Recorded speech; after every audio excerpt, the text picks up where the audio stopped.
Hello.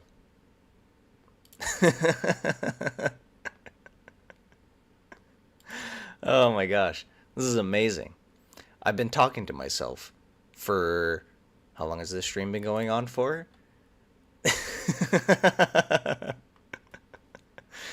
Oh, this is amazing. Hello, everyone. I just checked and I've been talking to myself. You couldn't hear me that whole entire time, could you? This is amazing. What will happen in the next expansion? Why can't I hear properties?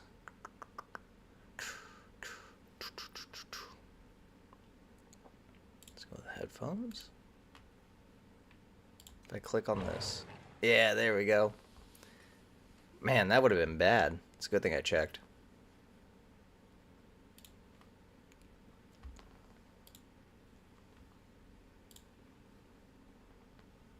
Alright. What is going to be the next expansion? Midnight. What is Midnight? We stopped Xalatath. Kind of, but not really. We had to help her to stop Dementius. And we didn't kill Dementius. We actually trapped him inside the Dark Heart. And the Dark Heart has been slowly been powered up by Xalatath to try and stop Dementius. But now she has this power inside the Dark Heart. And what is she going to use the Dark Heart for? We have no idea. But she sounds a little bit like the jailer, and we don't like that. So, I'm basically re-talking about everything that I've been saying for the last couple of minutes. Feels weird. She's going to the Sunwell, and the Sunwell was blessed by Inaru with Prophet Velen. So now the Sunwell is basically light-based, and the problem with something being light-forged is that it's very vulnerable to the void if enough void magic gets into it. So she's about to go to the Sunwell with one of the most void-heavy items in the game and completely destroy it. I put up quotes because I don't think she wants to destroy it. She definitely wants to use it. What is she gonna use it for? I don't know. Oh, none of us really knows. What would be interesting is if she corrupts the well with void magic and then uses the void magic into the Dark Heart to make even more void magic. What is she doing with it? I don't know. Let's find out.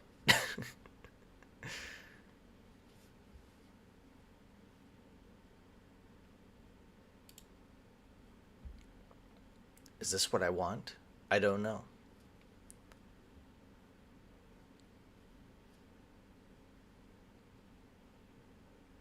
Oh, they have a YouTube channel for this? Oh, can't show that. Hold up. Wait a minute.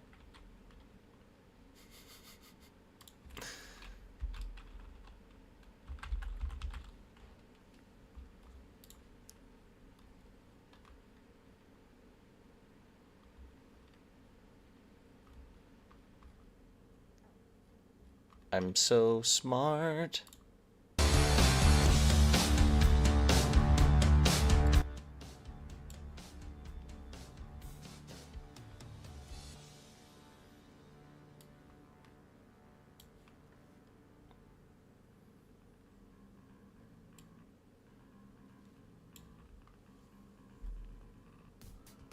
I thought it would start. Why not? Give me something to work with.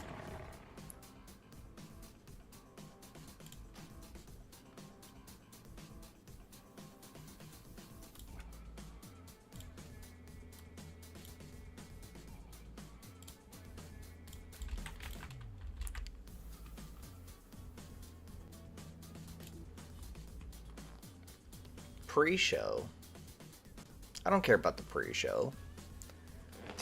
I guess I can go back to talking about Xalatath. So one amazing thing. Let me check my comms to make sure everything's going through right. So if I click on this.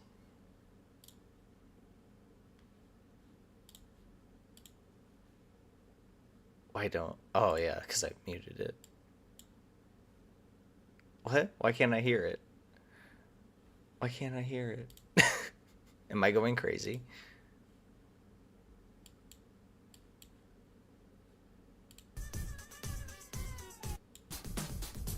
There we go.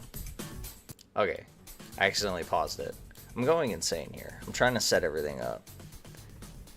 Can you tell how amazing of a YouTuber I am? Where I know how to do everything.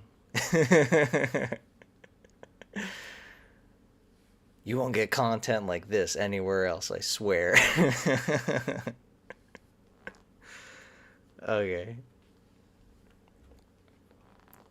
Get your drinks. Get your snacks. Come join me on this magical adventure to see what will happen next in the amazing world of Warcraft. Now, what I was talking about before is it looked like Zaltav's plan was to get to the Sunwell after absorbing a bunch of energies. Because in the beginning, she was going around the world, just completely absorbing a bunch of magical energies. And from Dalaran, and people, literal people.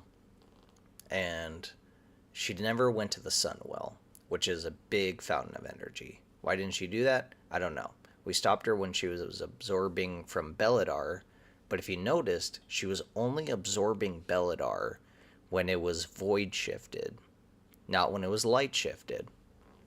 She wants a bunch of void energy, which would make sense because the Dark Heart was created by Deathwing when he wanted more void energy. And when you look at the thing, it's very void heavy looking, like starry galaxy night. So she's gotta corrupt the Sunwell that is now light forged by Velen, and then absorb its dark void energy into the Dark Heart as the final piece. But I say it's the final piece, but that seems kind of weird, because why would it be the final piece? Because she has a literal void god inside the Dark Heart. But then again, he wasn't at his full power, I imagine. I haven't fully ran Mana Forge yet, but I will. But I imagine they're going to say something like, Dementius was not at his full power. Thank you for stopping him before he could be at his full potential. You know, how that stuff goes. So this would be very interesting. But the one thing, the one amazing part about the next expansion will definitely be player housing. We're finally going to get it. Back in vanilla, they had locations set up. Not locations per se, but like back in the beginning, they had locations for player housing ideas. But they just never ran with it. And now, finally, after so many years, we get player housing.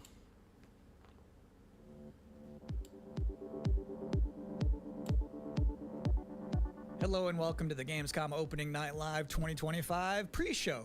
I'm Kyle Bossman. The main show, Opening Night Live, the one with Black Ops 7 and Resident Evil Requiem, hosted by Jeff Keighley. That's soon, but not yet. This is the waiting room. And the secret about the ONL pre-show I don't care about the waiting room. Is that it's good itself. We've got an absurd amount of trailers and reveals and premieres right here in the lead up. So let's not waste another microsecond. Here's a brand new game reveal. Oh my gosh. It's just what I wanted to see. Bubsy? From all those classic games you loved. Bubsy. Was it something I said? What could possibly go wrong? Forget about that. Let's talk about the new one. Bubsy This is goofy. 4D. 4D. Now this I like. That's not how it works. So, where are we going next? Don't mind if I do. Zoink! This is crazy. They call me the Orange Blur. The Wonder orange if these blur. outfits come with pants.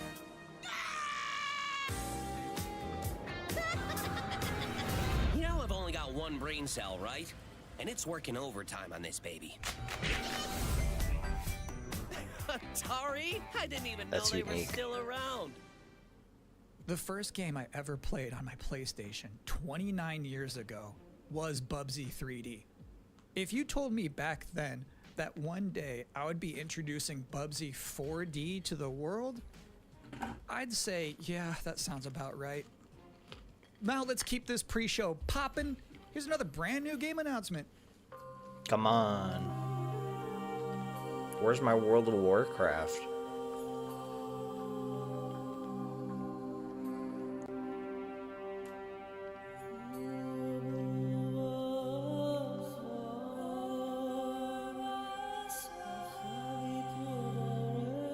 For those of you watching in the future, you could just skip ahead. I won't blame you.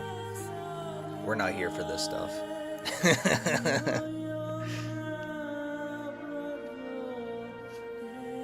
This is the time when you go to the bathroom, when you get your snacks. I got mine. I'm chilling with some Pop-Tarts.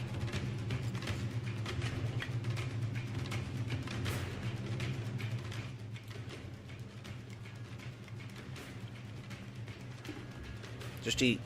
Just enjoy.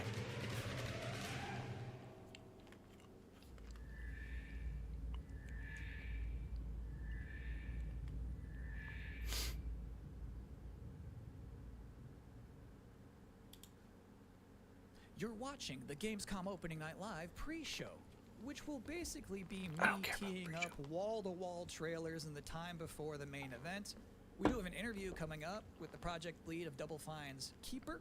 For now, here's a trailer for a LucasArts classic remastered by Night Dive Studios.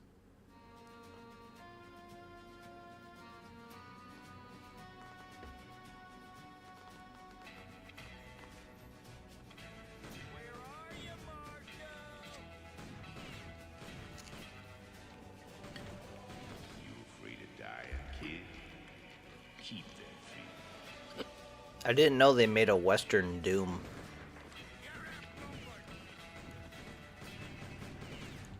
Wait, was it Doom? Yeah. I see a gleaming city rise. A city that has a fine name on it. It's gonna take more than bullets to get what you want, mister. Once a lawman, always a lawman.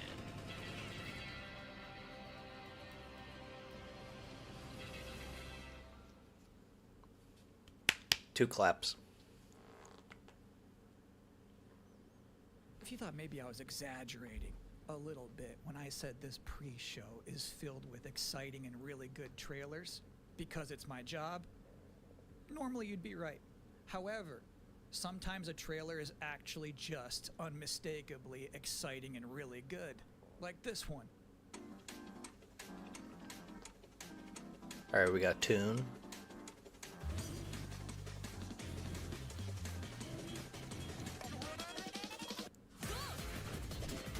Oh my gosh. Oh my gosh. What in the Subway Surfers is this?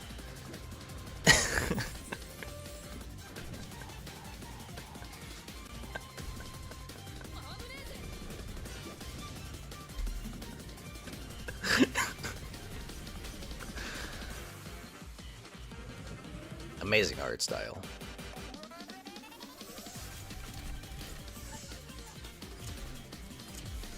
I'm gonna have to show this one to Deosa.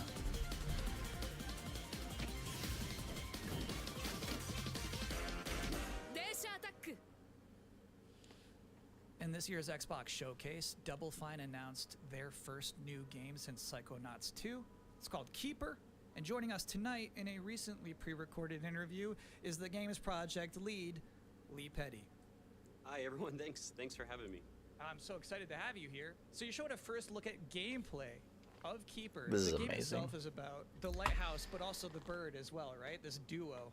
And I'm curious about whether that was conceptualized first as like imagery, like it sounds like a cool idea, or if that was conceptualized first from like a gameplay standpoint. I always think about the total experience more than, say, mechanics and art and story. A lot of the game is about, you know, this lighthouse waking up after eons of lying dormant and learning to walk. And the bird is part of that, right? So the bird and the lighthouse are perfect companions because they're different. At the same time, the bird is wary of dark spaces, and there's a malevolent presence around the island that the lighthouse can keep at bay. So together, those two set out on this tale, and their abilities complement each other, but also the bird becomes, I think, kind of the emotional heart of the game. You have an extensive background interesting as an art director, right? I think that's apparent when anybody just looks at Keeper for the first time. So I'm curious about Gameplay. your inspirations. You know, there's so many inspirations. I always find it Keeper. interesting how One of the ones people that really, in the game stuck industry out still was the find Dark Crystal. I saw it as a kid, and it newer was really ways of inspiring to me making because it felt like such a different take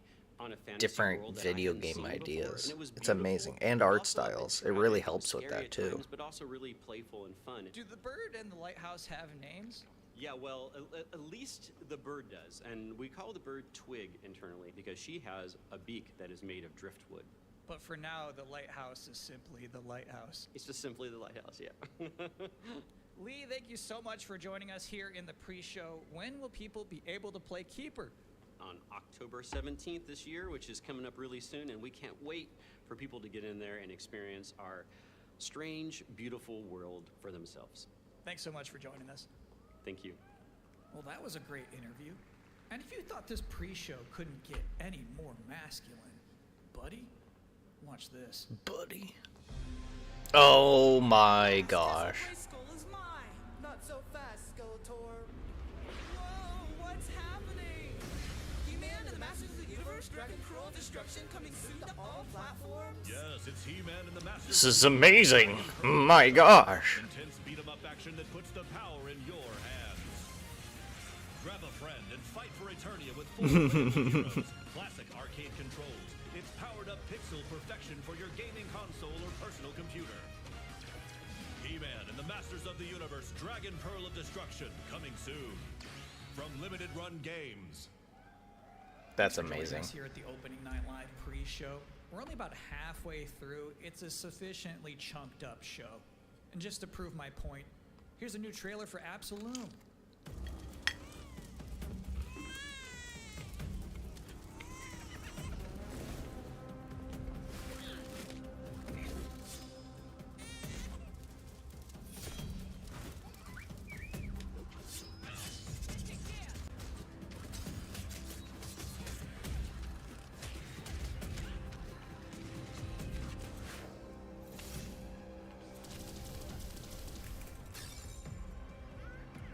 The art style, it looks like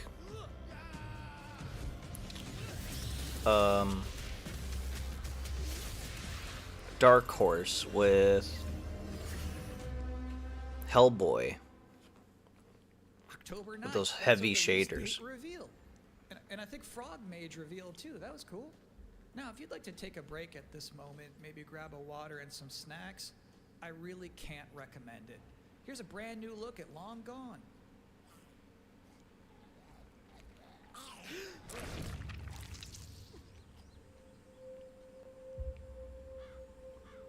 I am so glad to see so many more games taking on different art aesthetics.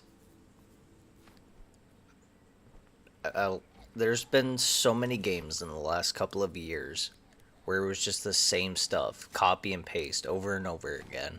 Same art design, same style and aesthetic, even same story. And it's just the rewash. And people are like, that makes money. I'm gonna get it. I'm gonna use it. I'm gonna play it because I know how the mechanics work and I understand the storyline.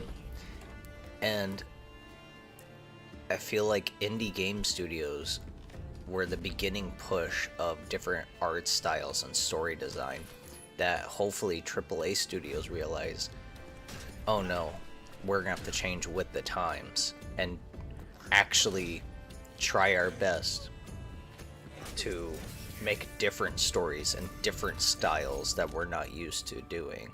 Because that's what people want. People want new stuff. They don't want, hey, I can play Subway Surfers number 26 on repeat. Okay, that's pretty good. Frankly, I'm impressed by the amount of nice worldwide reveals they book for this show. Here's another one. Amazing. They're bringing back gore, and I love it.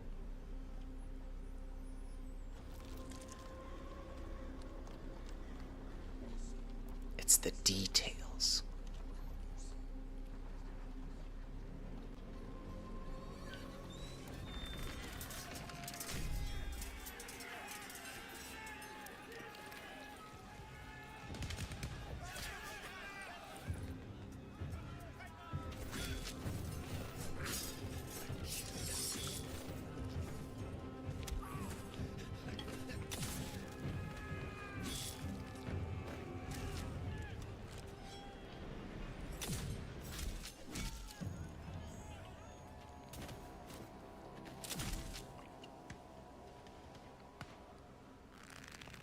Oh, this looks fun.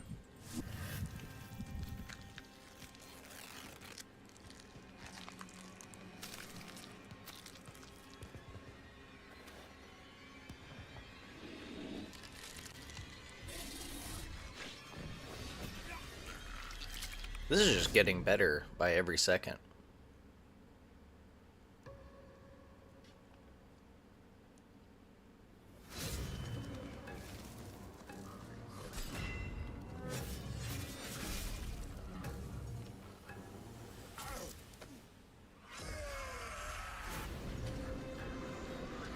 Oh.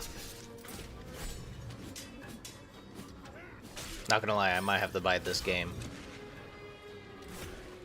What does it remind me of?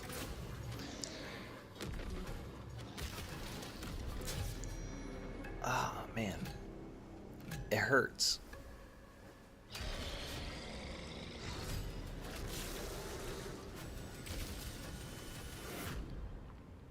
Souls mixed with So it's my sworn duty as pre-show host BioShock. to make people excited about Gamescom That's it. opening night live. Thing is, you can't just tell someone to be excited. You can't just say, y'all excited, and expect people to start clapping. You have to give them a reason to be excited. Heck So, yeah. Here they are, the top 10 reasons to be excited for Gamescom Opening Night Live 2025. Number 10, hearing people make noise when someone asks if they're excited. Number 9, a new trailer from The Outer Worlds 2. Number 8, the emotional adventure of seeing a new game for the first time and not knowing if it's free to play or not. Oh, it's until so the true. end of the trailer. That's so. It's anyone's guess these It's days. so Number 7, Ninja Gaiden 4 is showing up. And every time there's an Azuna drop, someone in the audience always goes, yeah! Number 6, knowing there's no Silk Song, understanding there's no Silk Song, but still thinking, what if there's Silk Song? Number 5, Ghost of Yotei is in this? This PlayStation just had a 19-minute gameplay blowout. You have to wonder what they've been saving for Gamescom. Is that Wolf gonna do something crazy? Number 4, Silent Hill F going full freak Oh. mode. Number 3, watching game designers develop their public speaking skills in real It's time. so. Okay. Number 2, How dare you? the reveal of Call of Duty Black Ops 7.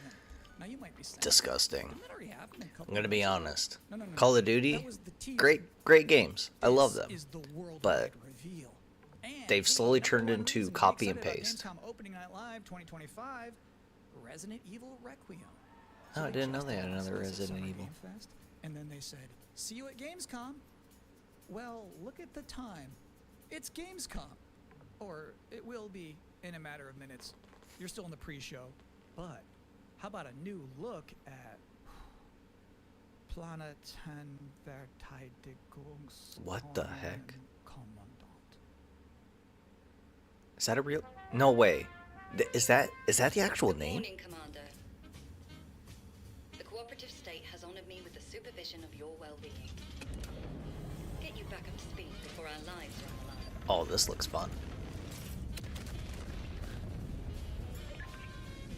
Glad to see you've not lost your touch. What the heck?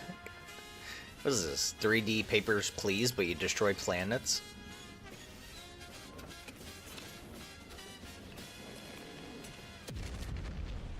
Oh, that's awesome. Multiple separatist vessels approach. They wish to eliminate this facility. Destroy them before they do.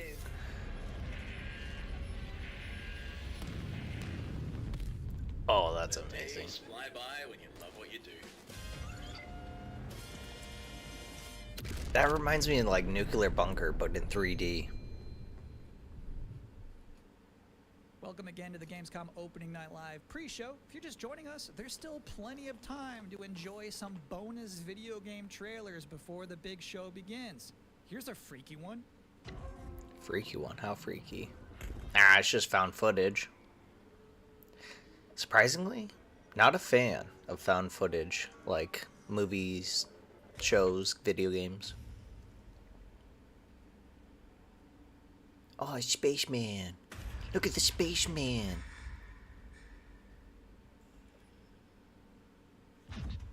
Boy, I wonder if there'll be a monster. Nope. The real monster is AI all along. That's why we need a run. Do you know how bulky that gun looks? I would never use that. My wrist would get so tired. I would tell the monster, wait, let me do some wrist workouts before shooting them. Oh, that's cool. Great water physics. It's always hard to do. Okay.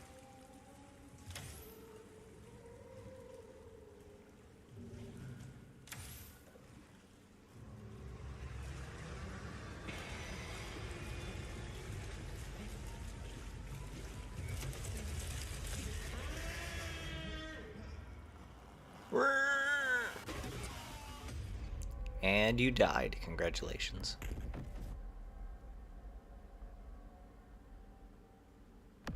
I can't get over on the side of his like camera gun thing. It said cat on it, and I just think of heavy machinery. The entire bathroom of Jeff Keighley's mansion. Now, we've got 3 more videos and not a lot of time left before ONL begins. So next up, 2 trailers back to back. Millions of souls pour into the underworld every day.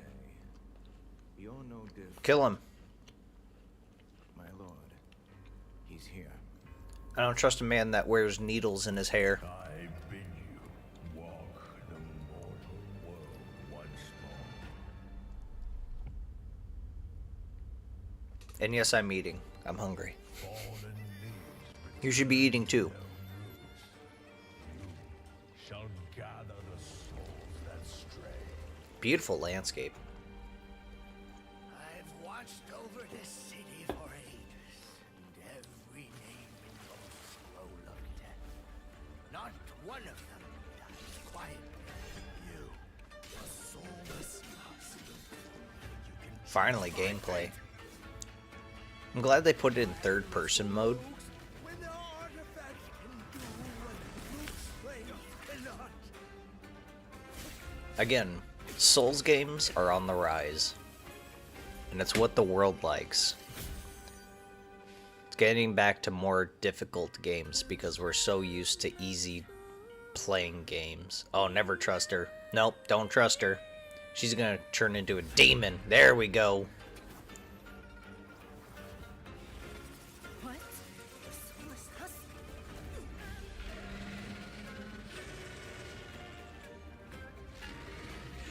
This is awesome. Sadly, I don't have $100 to spend on a video game right now.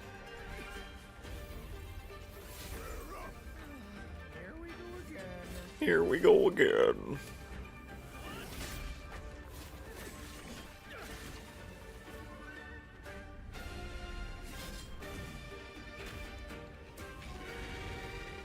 See, everything looks amazing, but you know what the main problem will be?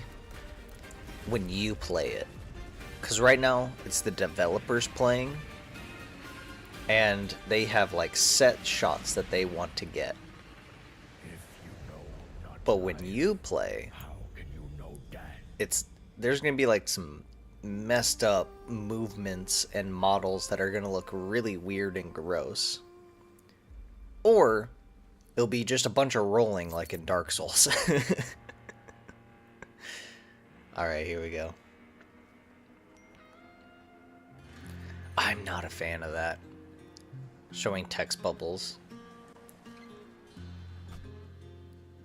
I understand it, but I'm a slow reader. I can't read. I know you might not believe this, but I'm borderline illiterate. I'm kidding. I just can't read quick. That's why, like, this text right now. So, Dryad loves it when there's text on the screen, like when we're watching a movie or something, because I understand there might be like a loud noise in the room, and you can't like hear it all. But boy, I hate it when I like rely on it because I can't read. I can't. I slow. Bad news, Deacon. Storm's almost on top of you. I got eyes on it. You can still turn around, you know. Is this just Truck Simulator 2.0 with the truckening? Electric Boogaloo? That is a horrible slang. Take care now, you hear? Makes no sense. I can fix her. It's the voice inside. Yeah, dude, we can't read. Road Kings.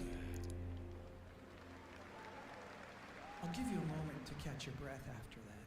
But to be honest with you, that was not the last King of the Road you're going to see in this pre-show. I've got one more trailer for you. A brand new reveal Here for we go. Sonic Racing Crossworlds.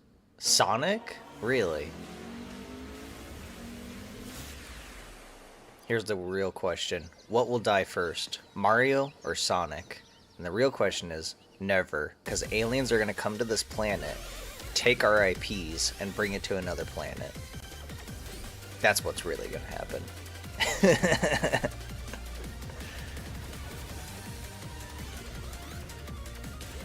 It's a great way. Okay, so this is good and bad. So you'll notice that they have a bunch of IPs in this racing game, and they're pulling a Disney move, which is they're trying to keep their other IPs alive without making a game solely for them. So like Pac-Man. Once it gets old enough, it will be in the public domain.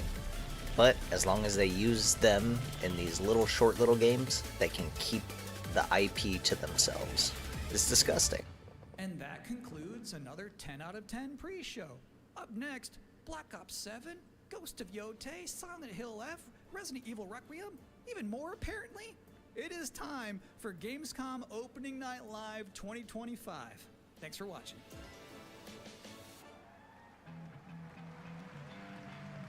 +18. Quickly, get out of here. We're not allowed here. I'm sorry, I have to go. I'm not old enough. The creator of the Game Awards, Jeff Keighley. Dang, imagine having your name as Jeff. At least he does it with 2 F's. I respect that.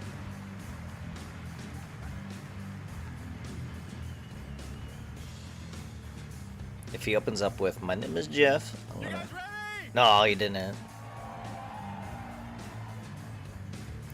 I'm just here for World of Warcraft.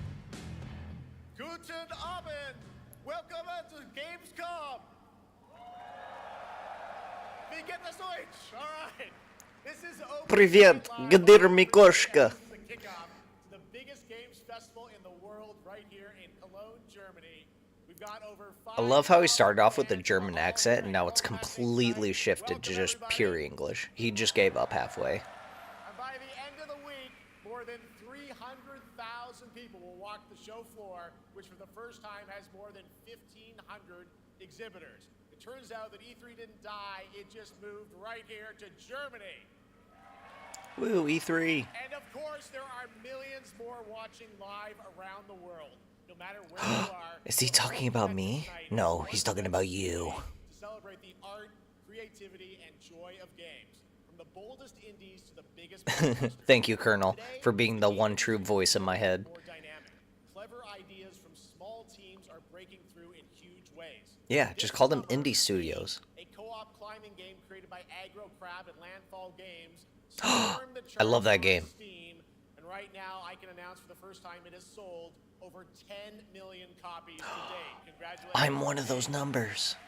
That's a fun game. Also other fun ones, like you guys have probably played Date Everything, a wild dating sim where you can romance a treadmill or a curtain. It's on Steam right now. Check it out. It's sold. It estimated 500,000 copies. I think someone said the toilet is one of the best characters you can date. Small teams with big ideas can change the industry. And that brings us to one game made by a handful of developers in Australia. For 6 years, Team Cherry has been crafting Hollow Knight. This is baby Silksong. steps. Oh. It is highly anticipated and Steam's most wish-listed game. Well, tonight, I can finally definitively tell you that Silksong is 100% actually launching this year. TBH, I can't remember the last time I bought that. You're seeing some brand new Silksong gameplay, the first extended look since the last trailer in 2022. And starting tomorrow, you guys here at Gamescom can play a demo. That's why you just get Steam. And then you just get a bunch of free games. That's the thing. Is people feel like that you have to buy like expensive games or IPs or certain studio games. Just get free games. A game's a game. It's all about relaxing. It's all about having fun. And I feel like a lot of that has dropped off. Video games are for fun, not for status. Fallout Season 2 arriving in December. And later, we'll have a special performance of the music of Claire Obscure Expedition 33, one of this year's most celebrated games developed right here in Europe. Colonel, you got your snacks? Brand new look at Resident Evil Requiem from Capcom. And the world premiere of the opening cinematic from World of Warcraft Midnight from Blizzard. There we go. That's why I'm here. Now, as always, ONL is also about surprises, and we do have multiple brand new AAA game announcements and reveals. If I full screen this, will it? Ah, dang it. I didn't want that to happen. This is our biggest opening night live we've ever done, so let's not waste another second. It all begins with this. What's this? It all begins with this. Look at that, red, blue. Mario versus Sonic. It brings me such satisfaction to see you here. Oh? A witness to my work. You will know fear.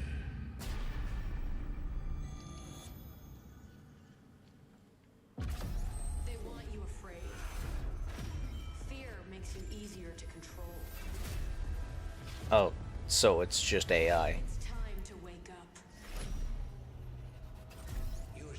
Please pay the unplay. You're here to talk to Blizzard themselves. I'm here to contact Blizzard support. Hello. This is a terrorist. We're bringing peace and security to the world. He refuses to let me go. Stop looking backwards, Dave. What matters is what we do next. A lot of people counting on us for answers. Get it? It's with the times. It's about AI. Get it? Get it? 'Cause AI.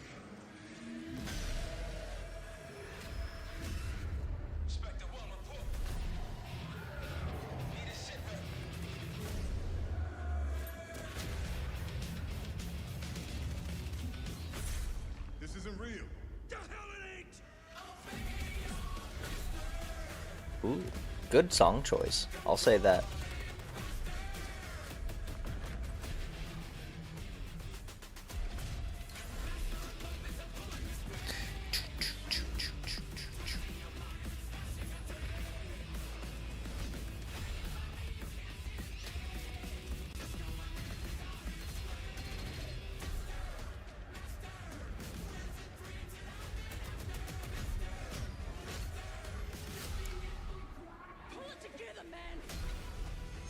You know, when you play games like this, you gotta imagine how tired they are when they go from zone to zone running around with all that heavy gear on. I'd be so tired. No more games. This ends now. And there's like no rest points. I want a video game where you have to relax. You know what's funny? In not Call of Duty. In Gears of War, they showed rest points. And I always thought that was very interesting. But with these games, it's like, let's suit up, let's go to the next zone. Or they get thrown straight into the next zone. It's like, keep moving, keep moving, keep moving, keep moving.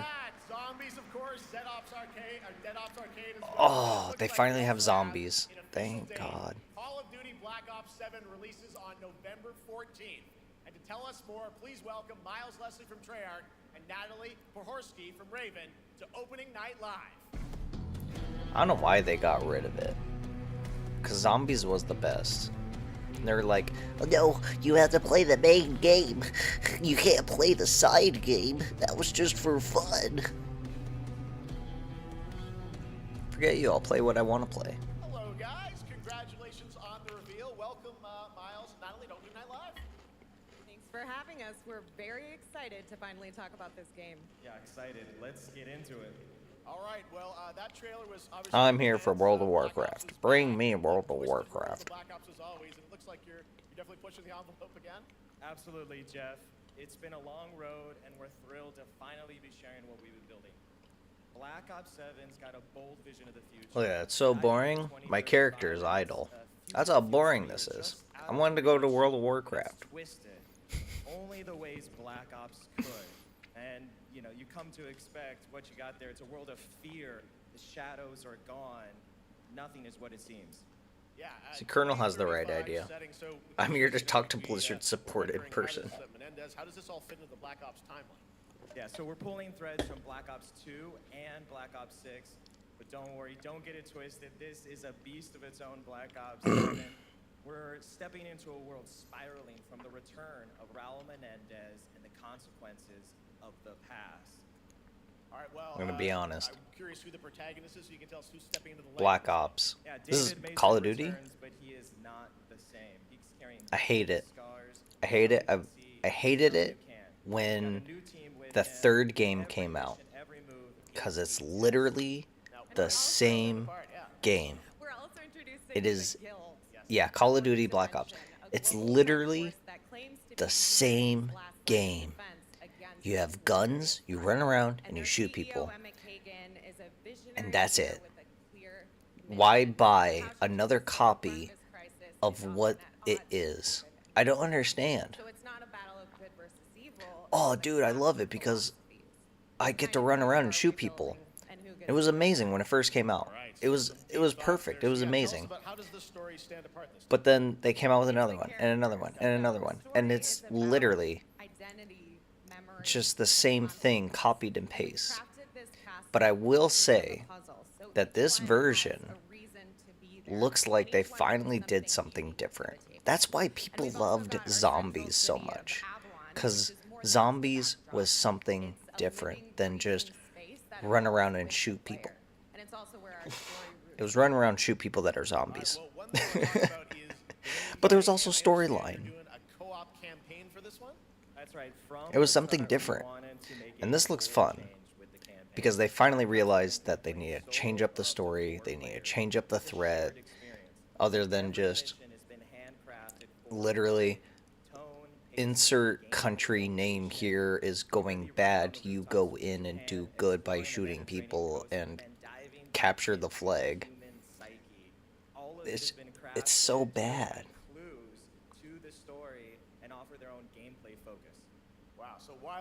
Because of philosophy.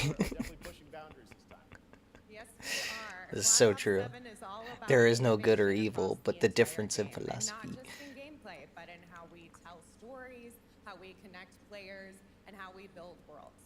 And this is just the beginning. Let me translate to you what they're saying.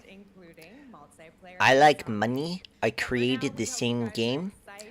I'm here for more money. Have you played the game? Of course I've played the game. I've already put in like 16 plus hours. No. No, no. No idea what they're talking about. Black Ops 7 brings an all-new way to play the Call of Duty campaign. This time, you're not going in alone. It's the same thing. 2 or 4-player co-op start to finish. You can bring your friends, you can make some new ones. And That's a horrible idea. You know why? Because people prefer single player. They can engage in the campaign the way they want to and feel like they're truly playing a Black Ops story. What's going to be fun is having each player in your squad. It's like making the enemies and allies the good guys and the bad guys. Bro, I'm playing the Access. Yeah, exactly.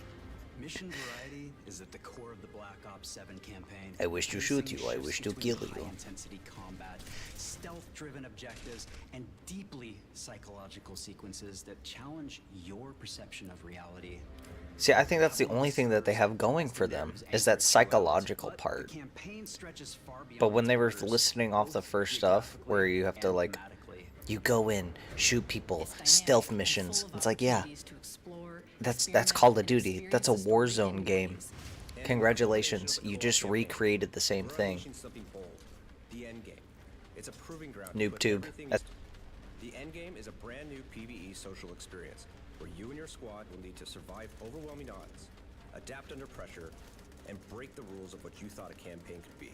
So it's a flood based. They saw zombies doing good, and then they made it a part of the base game. All of Avalon opens up.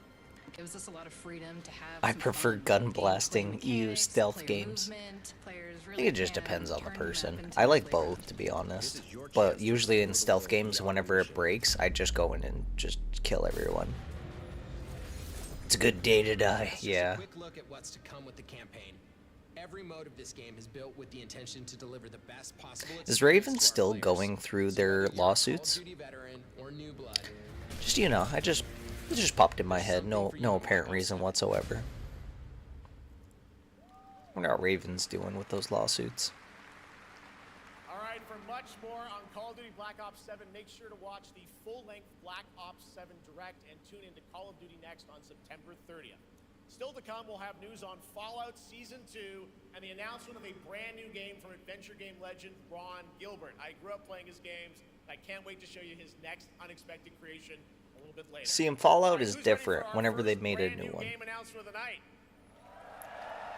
I figured you'd feel that way. Well, to do the honors, please welcome back to ONL one of the most respected and recognizable hosts in esports. She's my co-host, Shocks. Shocks. Who named their kid Shocks? That's the real question.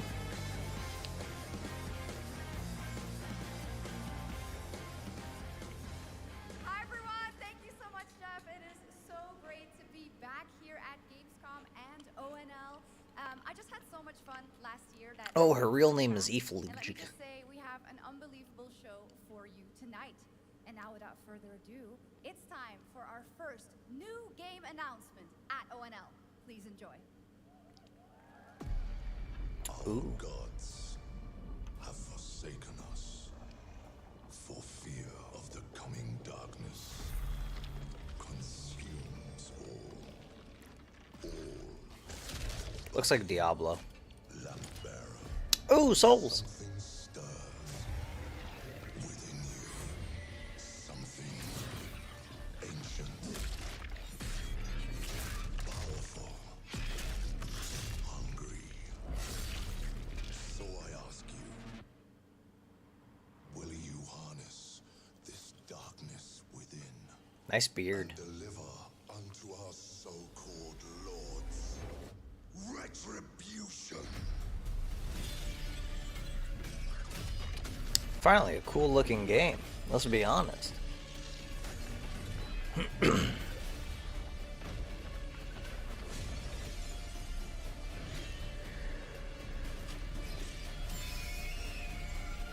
But you know what's funny? This is just the trailer. Show me actual gameplay.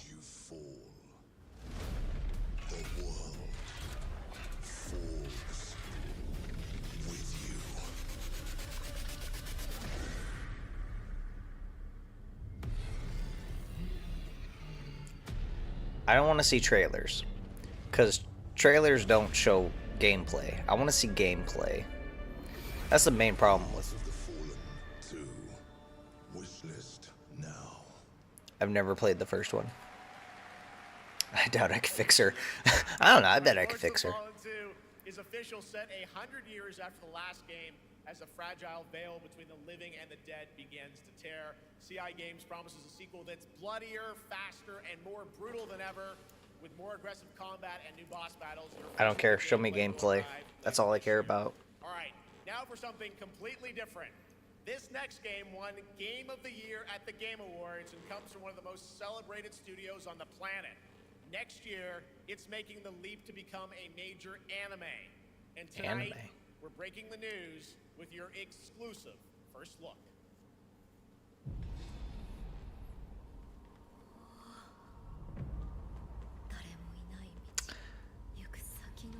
Hey, hey, let's go, Kakasu.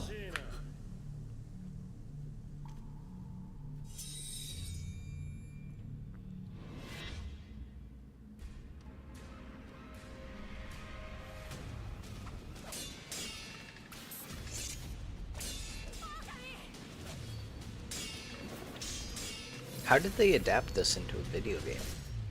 Yeah, the Colonel, you lost too. I don't care. Show me gameplay.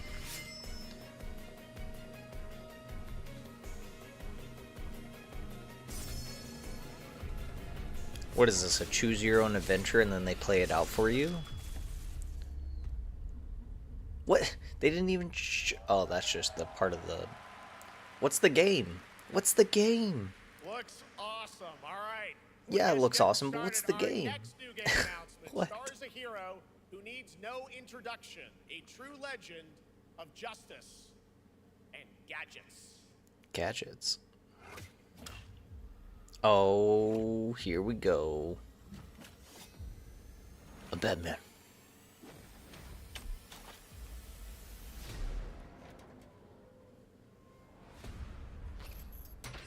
Rubber duckies.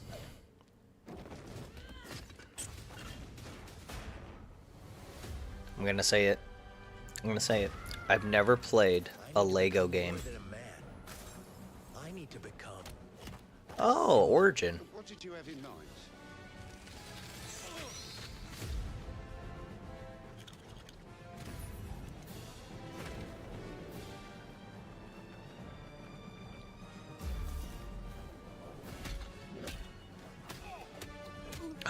Comic book shout out.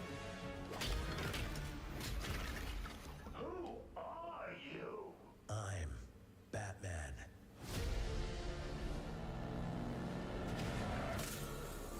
Why so serious? You want to get nuts? Let's get nuts. I'm allergic to nuts. I'm allergic to nuts. Who's the man? Nice callback to the Heath Ledger.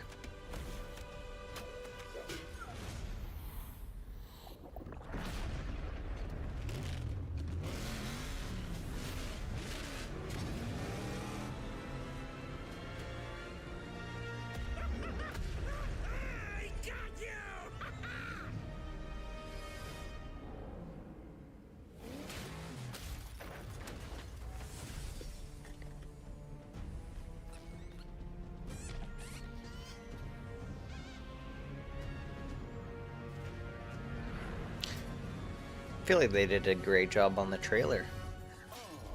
You think darkness is your ally. You merely adopted the dark. I was born in it, molded by... I stepped on a Lego piece. Could have really hurt myself. Okay, that was pretty good. I liked that. Great mix of comedy.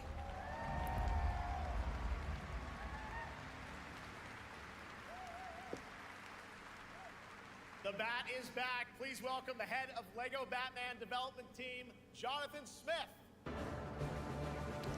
Nice callback to the Dark Knight series. Jonathan, welcome to ONL. All right, right, so after the huge success with Lego Star Wars, you guys are returning to Lego Batman?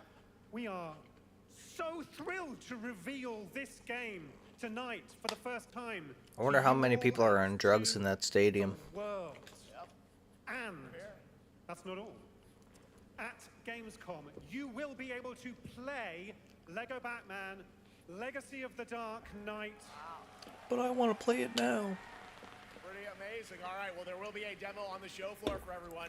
Now, let's break down that trailer because we see so many fan favorite references, to films and things like that. So, what is the story of this game? This is the definitive, essential Batman story. We take you on Bruce Wayne's epic journey from origin to legend. You'll train with the League of Shadows. You'll fight crime on the streets of Gotham. And as the years go by, you'll establish your ultimate legacy as the Dark Knight. We've incorporated iconic moments and deep-cut references from decades of Batman movies, TV shows, comics, Wow. and games. All So brought other together, forms of Batman. brought to life in our unique Lego world. Well, we cannot wait for it. Let's also talk about the combat, because we've got some real gameplay here of the combat, and I gotta say, feels like you're really amping things up here this time. Oh, the team has created a really rich, deep combat system that's authentic to Batman's unique style. So, surrounded by enemies, you'll pull off powerful attacks, counters, and takedowns. You'll use cool gadgets like batarangs to stun enemies and the Batclaw to reel them in. For the first time, we've added difficulty levels, Caped Crusader and Dark Knight mode for those who want an extra challenge. And you'll build a new Bat family of allies as you're joined by playable She is partner this game characters going like to. Jim Gordon, Catwoman, Robin, Character creator. I don't know about character creator. I mean, it's literally... You know what would be interesting, because of all the different Batmans, if they did have character creator and you picked which Batman version you played as. Bane, as you saw in the trailer, voiced by the incredible Matt Berry.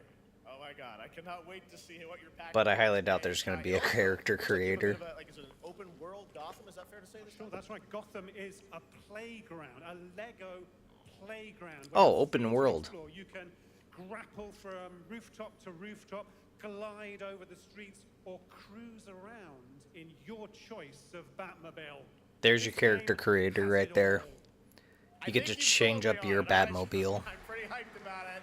It will be here playable, as we mentioned. I'm surprised Lego games don't do that more, because it's literal Legos. For the first time starting tomorrow on the Gamescom show floor. Thank you so much, Jonathan. Awesome. All right, now over to Shots with our next new game announcement exclusively on ONL. Thank you so much, Jeff. Indeed, I find myself here in the audience. There we go. I find myself here in the audience. Thank you so much, Jeff. And some of the best fans at ONL. So is everybody having fun? I love it, but we're just getting started. Still to come, we have an amazing musical performance from Claire Obscure, Expedition 33. I can hardly Hey, wait. Expedition 33. Also a new look at Resident Evil Requiem, as well as a bunch of other surprises. I know what you guys are excited for. I can hear it. But now it's time for a new game announcement. A long-awaited sequel that fans have been eager to see for nearly a decade. We have fought the enemies of Oh my gosh. 1,000 worlds. No respite, no remorse, no mercy. We are the wrath of the Emperor, his angels of death. There you go, Colonel. They made it just for you. Its armies scattered and reeling.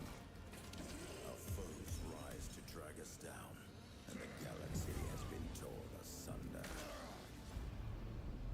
On the world of Cronus, we make our stand. We are the Blood Ravens. There is no victory to claim here. You've never checked out Warhammer? Seems like your kind of thing. Whilst even one of us lives, If I remember correctly, the Blood Ravens are one of the darkest versions.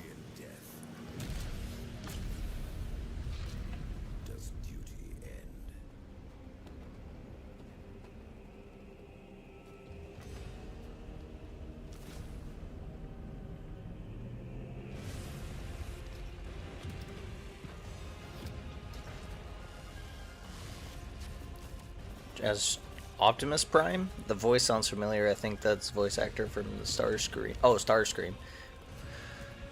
Maybe.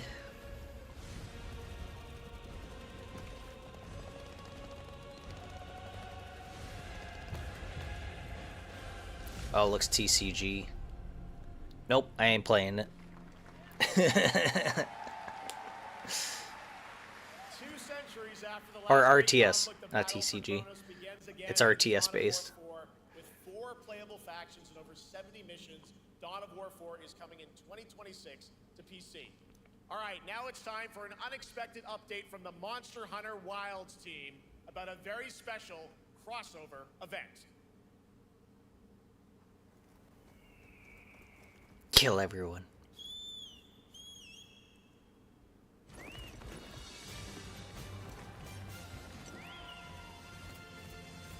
Could never get into this series.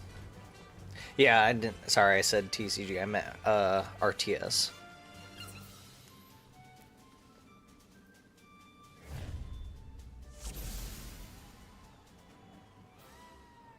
Oh, a collab.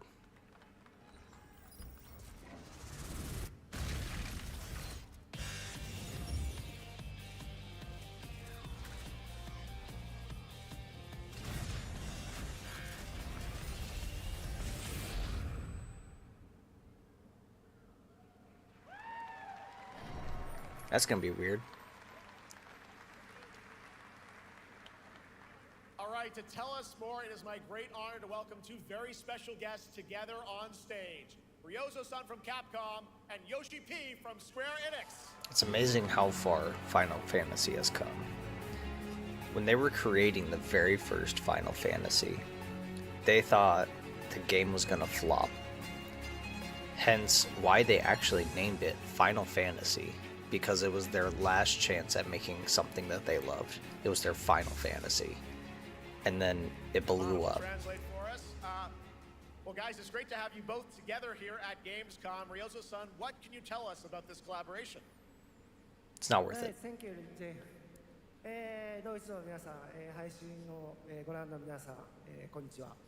今日ですね、このファイナルファンタジー14との特別なコラボレーションを発表できたことを本当に嬉しく思ってます。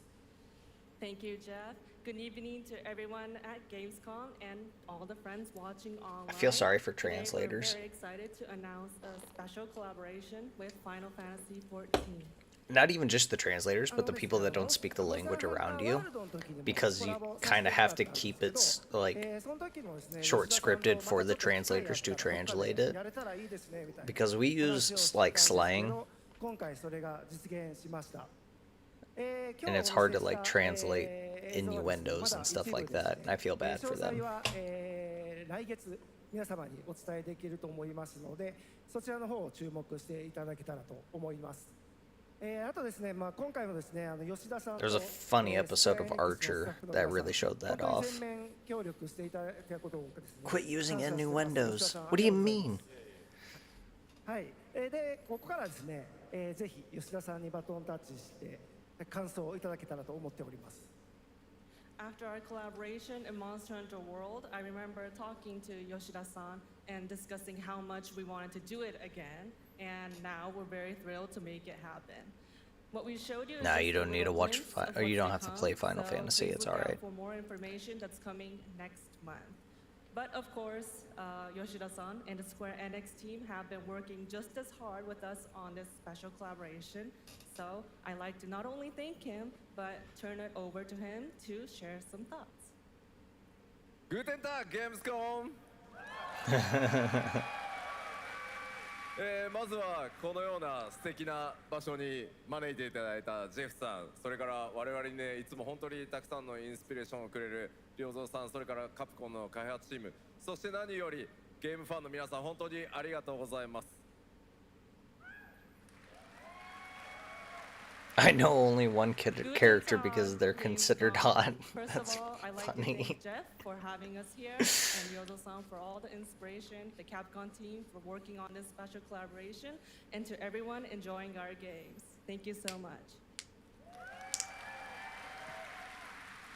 まあ今良三さんの方からもちょっとご紹介いただきましたけど、まあ、モンスターハンターワールドの時にもご一緒させていただいて、今回それに引き続き第2弾ということで、モンスターハンターワイルズとも、我々クロスオーバーと呼んでですね、全面協力して、コンテンツ開発してきました。As Ryozo-san mentioned, we worked together on Monster Hunter World, and we wanted to make it happen again, and it's happening for Monster Hunter Wilds. We would call it a crossover, and we're very happy to make this happen with all of our efforts joined together.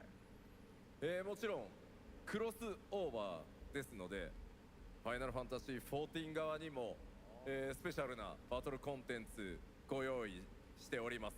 今日は先ほどねティーザートレーラーとして、モンスターハンターワイルズ側の映像を見ていただきましたが、我々もちょっとだけ映像をご用意してきました。Since this is a crossover collaboration, not only Monster Hunter Wilds, but Final Fantasy XIV would also be having a special collaboration content inside it.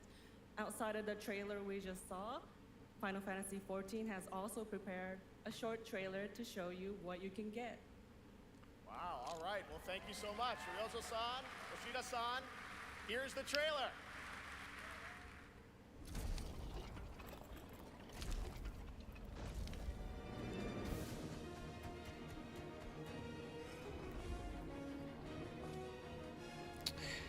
Angle, how much do you want to bet that Sylvanas shows up in the midnight trailer, LOL? I highly doubt that. I'm going to be honest. I think anything based in Shadowlands, like Sylvanas, the Thanos, the first ones, other stuff like that, I bet they're going to just shove it in the back. It's going to become the new Sargeras sword. It's going to be the new sword. It's going to be, what do you mean? What's the first ones? What is that? I don't know what you're talking about. It's going to become the new sword. It's going to be shoved in the back, and players are going to bring it up because they're going to find that the first ones are actually kind of interesting, and they want to know what Blizzard's going to do with it. I want to put it past that. It's so true. I think it's going to become the new sword. No, not completely true. No more Sylvanas. It'll just be... I bet, actually, you know what? I bet she might be in the trailer as like a stepping stone for her sister to become the new Ranger General. Because they now gave Illyria the new title of Ranger General, and they might hint at it that she's getting the title after the fall of Sylvanas. To protect the Sunwell. They were like, you are the new Ranger General. You must protect Silvermoon. Now, I don't know if it's true, but they do say that Lothamir might die. Or Lothamir. And the Horde is just getting slaughtered. Bit by bit. We are losing leaders left and right, and we're getting pushed in the back. Are you ready to play? Welcome. What's with the Rinwater sisters becoming the chosen ones for the Warcraft universe? It's kind of weird. 1,500 exhibitors, endless games to explore. I think it was just all on accident. That, and it has to deal with write what you know, and elves are very close to human base, so they might just be using the elf side of the Horde to really give out a storyline for people to witness, and maybe that's why they did it so much. Oh, Valistra's the Ranger General. I had no idea. And of course, we're here to play. Join the fun in our That I don't know. RPG, Gamescom Epics. Loot awaits. I guess Verissa has We care. the general runs title. on 100% renewable energy and puts accessibility first. The whole city joins in at the Gamescom City Festival. It doesn't stop there. The whole world comes together. That, and they were a part of Also at Gamescom Latam, Warcraft Gamescom 3. Asia, and beyond. And people loved Warcraft 3. Welcome to Gamescom. All over the world. And now, Keep on watching Gamescom Opening Night Live. I'm ready to game, all right, and that was only a glimpse of what is to come here at Gamescom. Where are they showing an ad for Gamescom at Gamescom? Yes. That's all I have to say is yes. Just getting started. So, Jeff, what's next? Is it anything good? I think it's gonna be good. It's gonna be a video game. I can tell you that much. It's gonna be a video game. What? No way. The long-awaited return of one of Capcom's most iconic action series, Onimusha. And tonight, we take the next step on that journey. Here's a brand new look at Onimusha, Way of the Sword, coming in 2026. I don't care, I'm just here for Warcraft. To make you really listen. Yeah. Where are my manners? Hello there, fallen samurai. Yeah, more video games are becoming more and more like gore based, and I really like it. It's nice to see it come back again. Have that pendulum swing. Because when we were younger, video games were really like this. And then they got toony.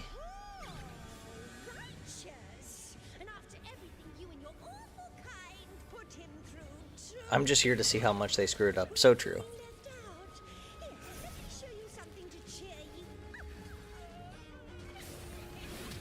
I did not know it was in Germany.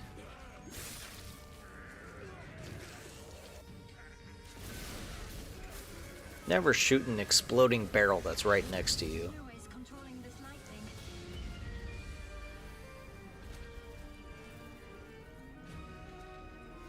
Oh, look at the cute little guy.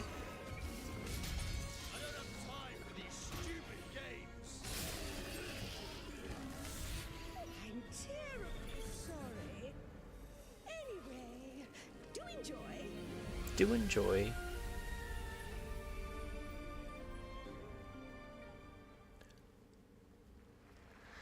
Who's ready for predicaments? Productions, ideas on the next expansion. I'm gonna say a little bit more horde based.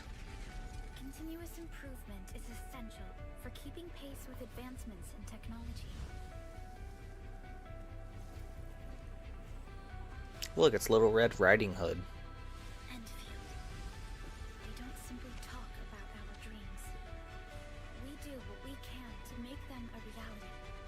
All operators accounted for. The team is ready for the mission. Not gonna lie, that game looked horrible.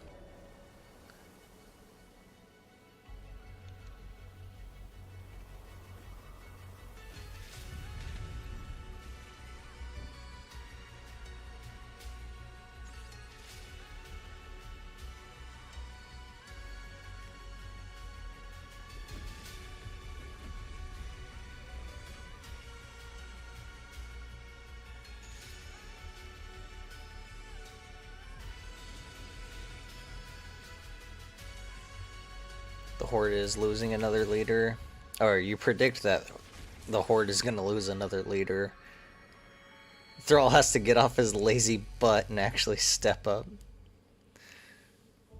Anime Factory game. Yeah, Anime I can't speak. Satisfactory. Because that game is fun. I like that one. Hey, yeah, Trebuchet. Know the difference.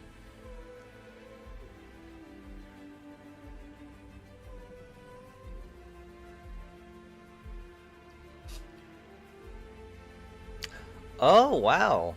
They actually got the lore right.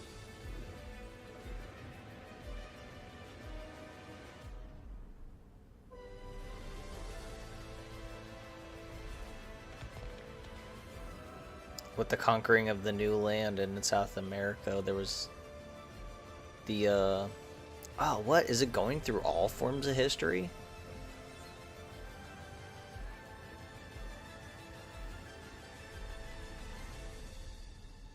Oh, that's fun.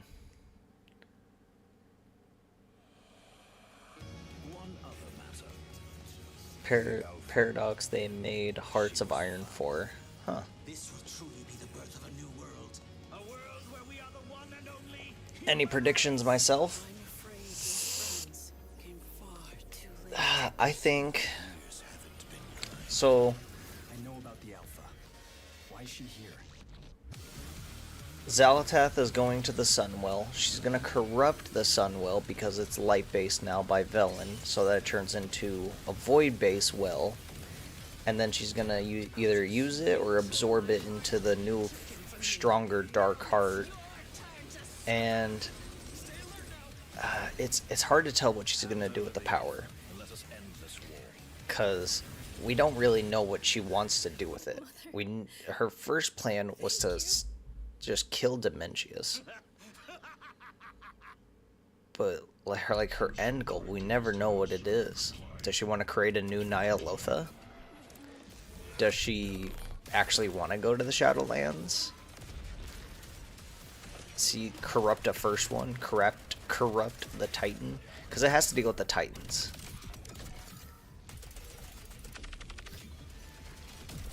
She didn't. Yeah, exactly. She's just sitting there like, I didn't expect to get this far. She's ahead of her, like, timeline right now. She's like, it'll take me forever to get Dementius and absorb his power. And then it happens, she's like, I didn't expect to get here so soon.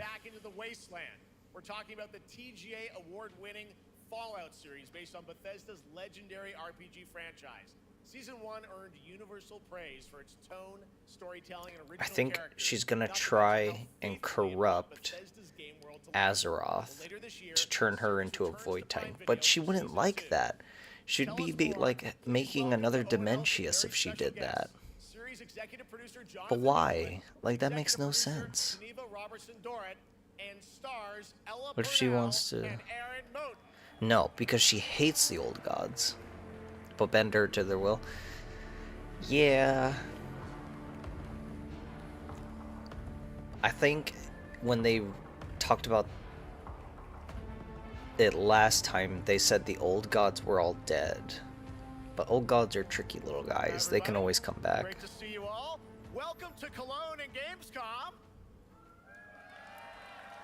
Jonah, you know, we've got 5,000 Fallout fans here in the hall tonight, millions more watching online, and we can't wait to hear about the new season. Yes, I'm snacking. Yes, I'm hungry. Gamescom is actually really kind of where I don't think she'll resurrect the old gods. It'd be funny if she did. She makes another Gahoon. I think maybe she just wants to create herself into an old god. Because if you remember, so we're back, and given that history is that much more disappointing than what's next? The voices in your head must know. Well, you see, I am eating a Pop-Tart that tastes like a cinnamon roll. Yes, Lucy and the Ghoul ended last season dealing with a lot of family troubles. So we thought it would only be right to send them to the most family-friendly town in the wasteland. What was I saying? So, Void people, like Lotus Walker, said that if you fight the Void, you can absorb the Void creature, and then your Void powers get stronger. I think Zalatath is building up the Dark Heart to get as much Void energy into it as much as she can, to create herself into an old god, or like a Void Lord herself. But she's not constantly doing it, like she's not constantly putting in Void magic into herself. She's just putting it inside the Dark Heart, and then she'll absorb the Dark Heart fully.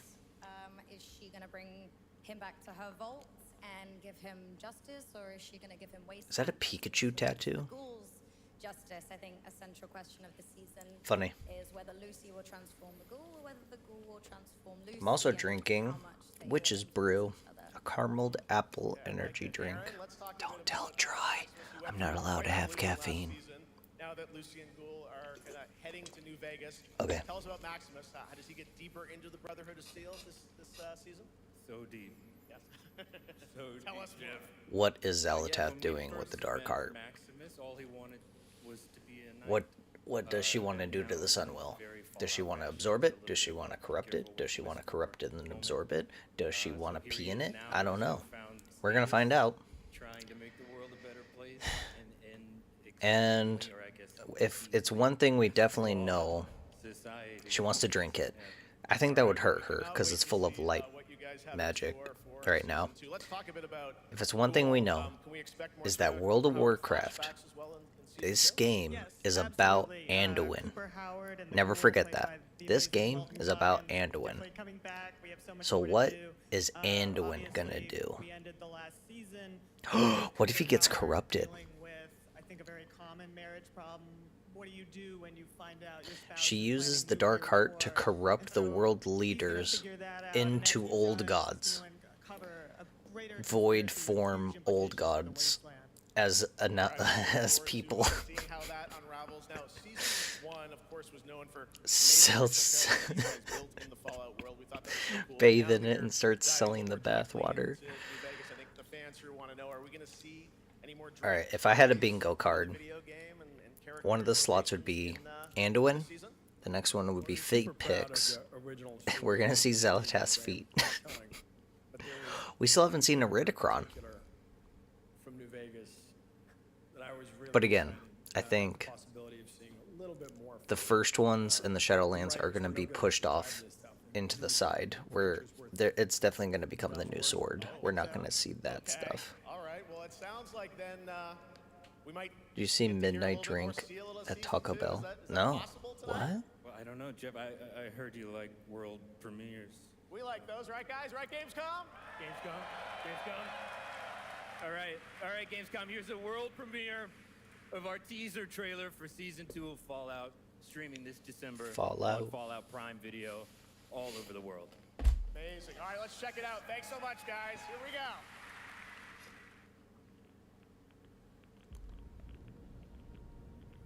I'm looking for someone. Common story around here. Someone you care about or someone you hate? Oh, what a great question. What say you, Miss McClane?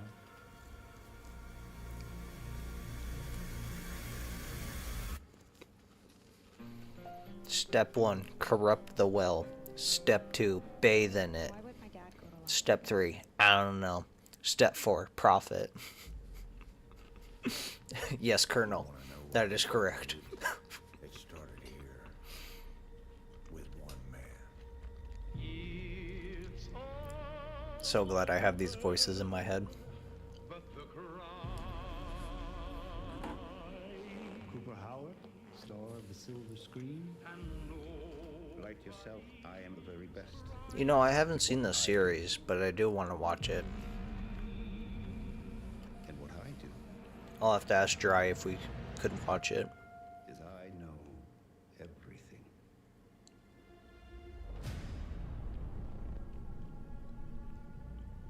I know there's a war coming.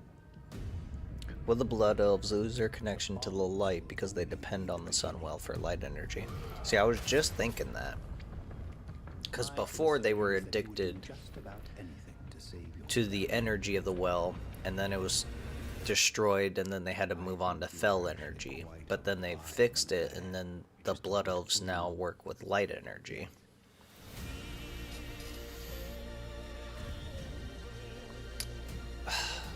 I guess if she did destroy it... Oh, that'd be interesting. Because if she did corrupt it into a void well, then void elves, like basically all the blood elves would just be void elves. Let's get lucky, shall we? Because void elf base is already in Silvermoon.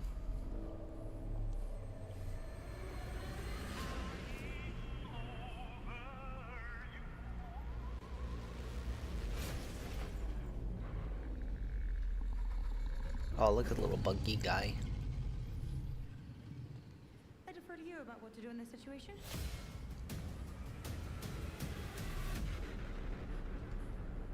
Yeah. So kind of pull a Kalthos from Burning Crusade. Yes. That looks Yes, incredible. yes, yes. Deathclaw, of course, and our first look at the new season, and Robert House is Jonathan Tease, played by Justin Theroux. an amazing Gamescom exclusive, and we've got another one for you. The first drop of the all-new Season 2 posters. We cannot wait to see what Lucy, Maximus, and the Ghoul have in store for us. Want to Fallout watch Season World 2 of begins Warcraft. December 17th, with new episodes premiering weekly on Prime Video. All right, now back to you, Shox. Thank you so much. That looks so awesome. I can't wait. But last year, Indiana Jones and the Great Circle Indiana was acclaimed Jones. for its incredible gameplay and story. And next month, the adventure continues with The Order of Giants, a story expansion with new puzzles and foes. Here is your Let me first guess, they go look to at the Greenland. gameplay and a special announcement.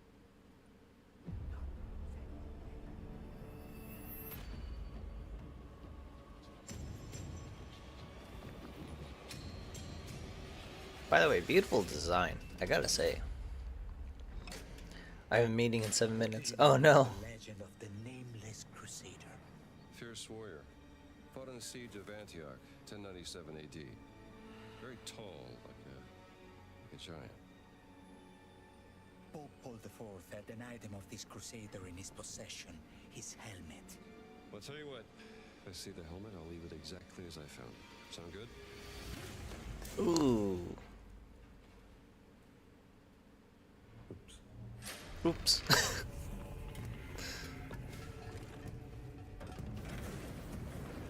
Giant guardians. Their roots go way, way back. Worshipped by the Mithras cult. I can't believe you dare to investigate this. This game looks fun. For a snake.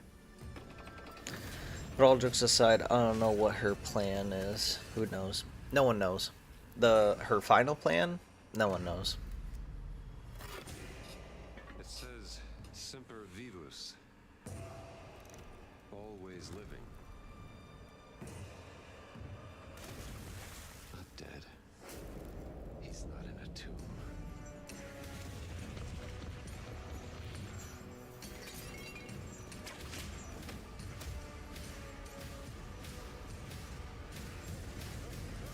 Will we get to know your thoughts on the trailer in the new video?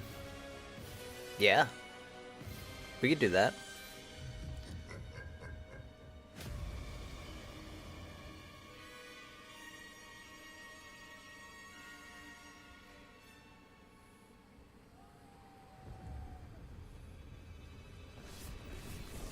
Eating popcorn.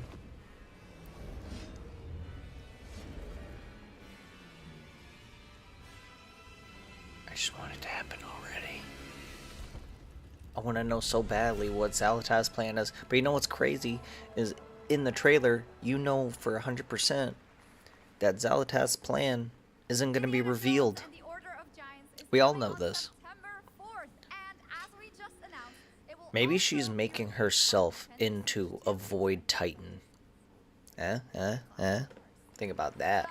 Now let's step into the world of Deadpool, first announced at Summer Deadpool. Games. Here is the latest trailer for Deadpool VR, which reveals more of the villains and the release date. My massive, galaxy-spanning streaming network is expanding. Nice imagery. To score eyeballs, I need talent. Now that is efficient exposition.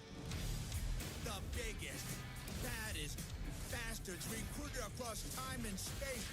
They require persuasion. Look who it is.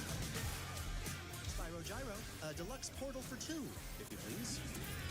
Adoring fans will be watching your every move. Fighting on a reality show to the cheers of trillions. Minimum effort. I have This looks fun. for low ratings. Oh shit. OMG.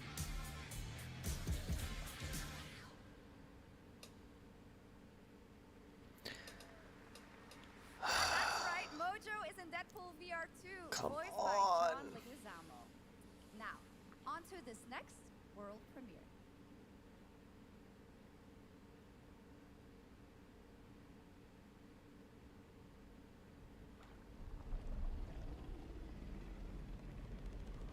What is this, Cabela's fishing adventure? Oh, it's a tank. So I was close.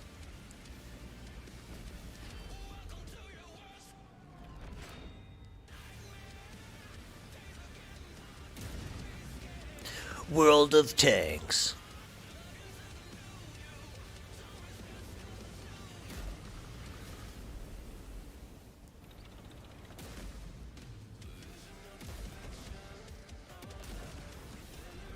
Wait, is this actually just World of Tanks? A tank simulator?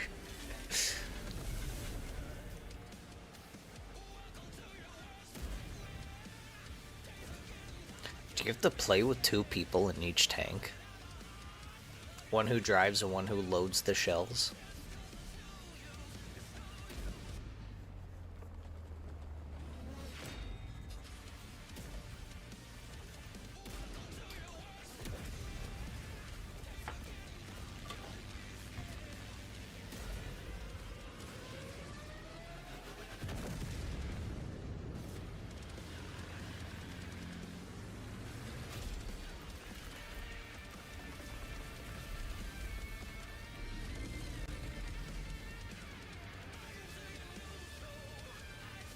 It is World of Tanks. Oh my gosh.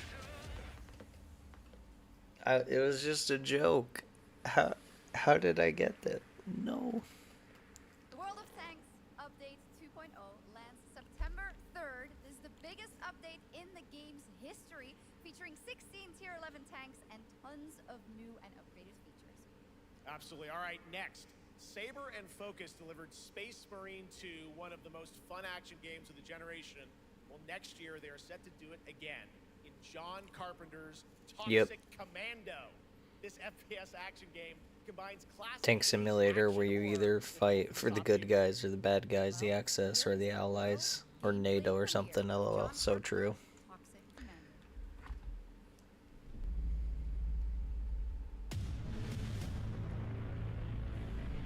Oh my gosh.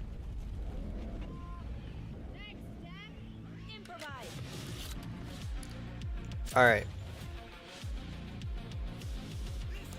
Dry sent me a bingo card. It goes Arthas mentioned, player housing, Lothar dies, feet picks, elves shown looking scared, void elves, Anduin is shown, Jaina, Bane, Thrall, someone unexpected. That would probably be like Bwonsamdi. Allied races.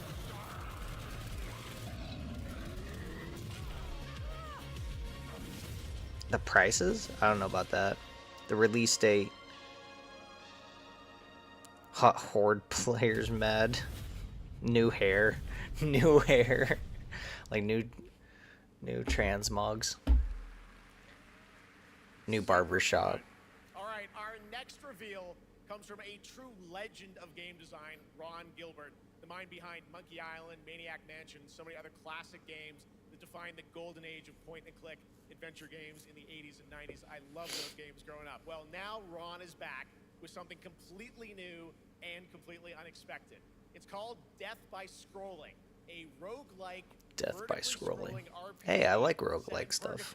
Where you'll battle waves of enemies, hoard gold, and do everything you can to stay one step ahead of the Grim Reaper herself. Here's the first ever look.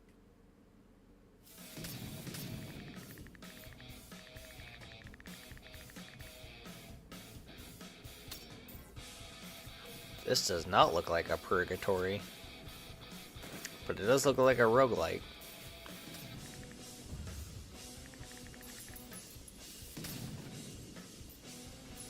Death by Scrolling.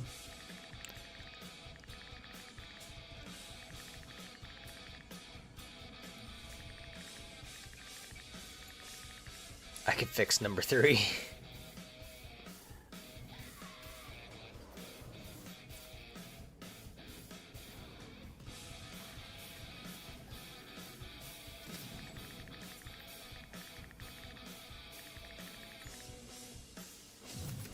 It's like hell, but with a job.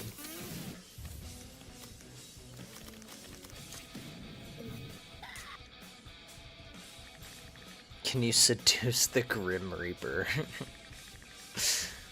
Probably. Who knows, there might be like a hidden item that you can get. Trick the Reaper.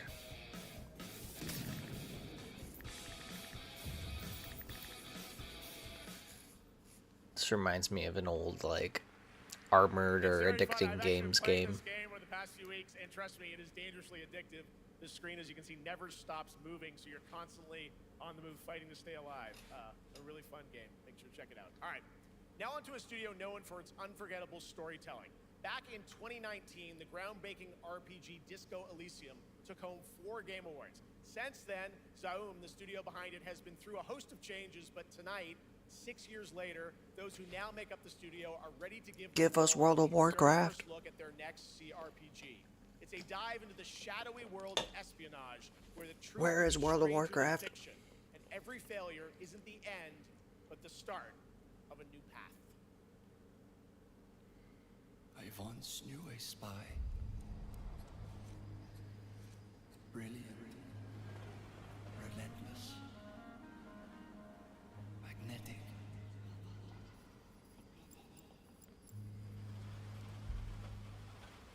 Her name was Herschel. Dark gold hair, a well-worn life beneath. A dandelion buff. She tried to look out for me. I'm still trying to, like, think of what Xalatath is gonna do. In the end, everything she touched rippled into failure. There's gotta be something that we're missing.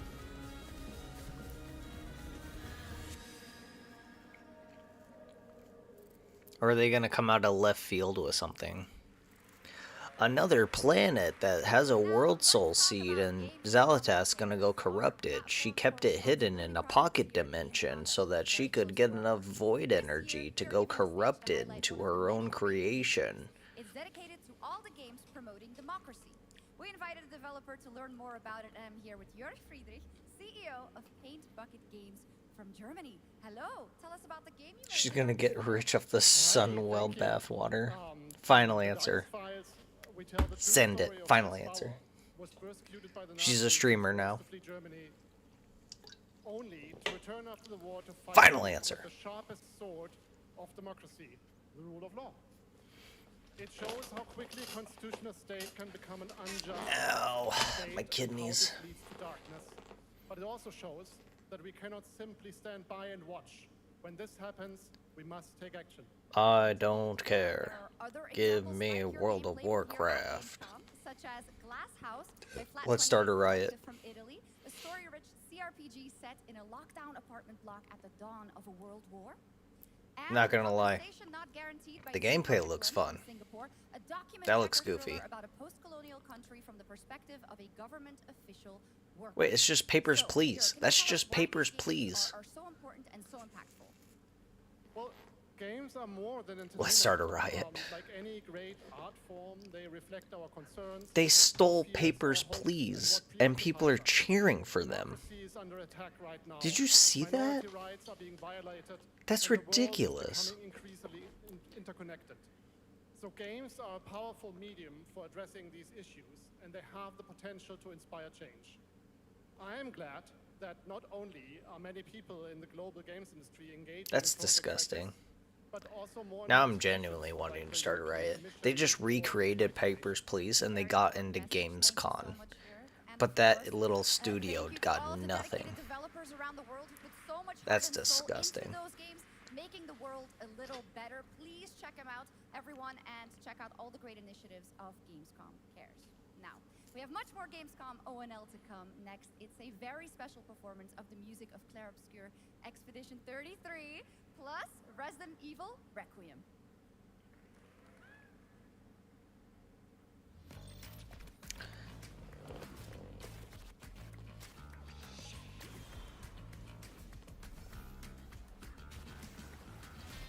Yeah, I think I figured it out. So Xalatath is keeping a Titan soul. You know, she could just do that. She doesn't need like a pocket dimension for a whole planet. She could just have a world soul. When the Titans died, their soul energy went off into the cosmos and was captured by Sargeras as he was corrupting them. So what if Xalatath found a world soul and contained it somewhere, and she wants to create it in, like, with void energy. So, oh, I was booted. That's alright. I'll just do that real quick. There we go. It's not like it matters. But yeah, what if she just has a world soul contained somewhere off in the cosmos, and she's just getting a bunch of void energy to create a void titan? We've seen multiple titan souls locked up. But why would she want a void titan? That's the real question. She's like, she hates Dementius. She hates void lords. She hates old gods. But why would she want to create a void titan? Is it the only thing that would be strong enough to fight another titan? Is another titan, and she just hates the titans? Wouldn't she want to go after the Naru? Because the Narus are her opposite? So is she creating a void titan to kill Narus? This makes no sense. It is fate that brought us together. Shisha, such a pathetic place. Who is this guy? What does he want? She's gonna turn herself into a Naru. No, I don't think they can turn themselves into Narus. But she might be able to corrupt a ton of Narus. Whatever's lurking, it's behind this gate. I wonder if a loon will come back. A loon was theorized to be a Naru. And the last time we saw or heard about a loon was during Shadowlands.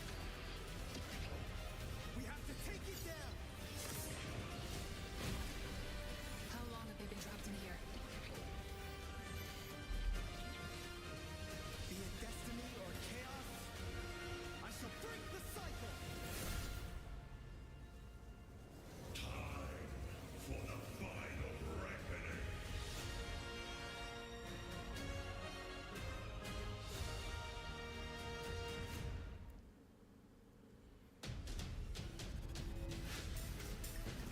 Fortnite Squid Game. Oh my gosh. That's horrible. Arthas comes back and brings back Kalthuzad again and uses the well.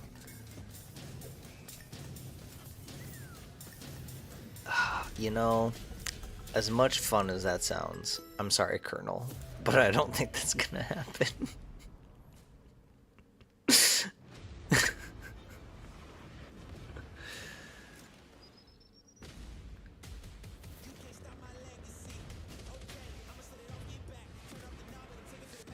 Sadly. I think they officially have now completely destroyed Arthas. But there is a way that they could bring him back.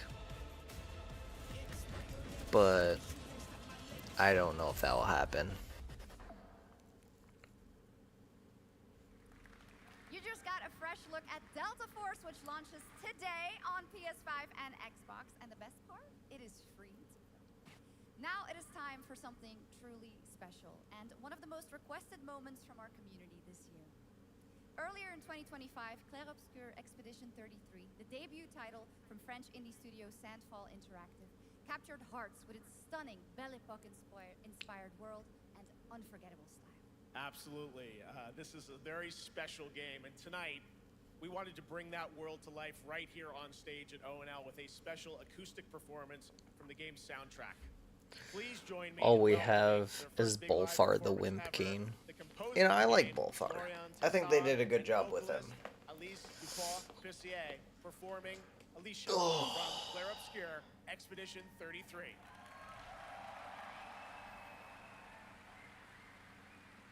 If Blizzard does this right, all they have to do is make this expansion more horde base, which already in the beginning, we're going to be in Silvermoon territory.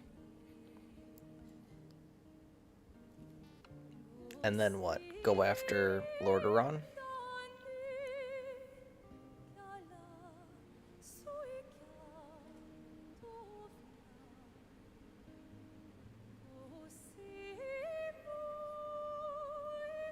I always like seeing live performances like this, and I always wonder what would happen if they accidentally messed up. I feel bad for the person, but I would find it funny.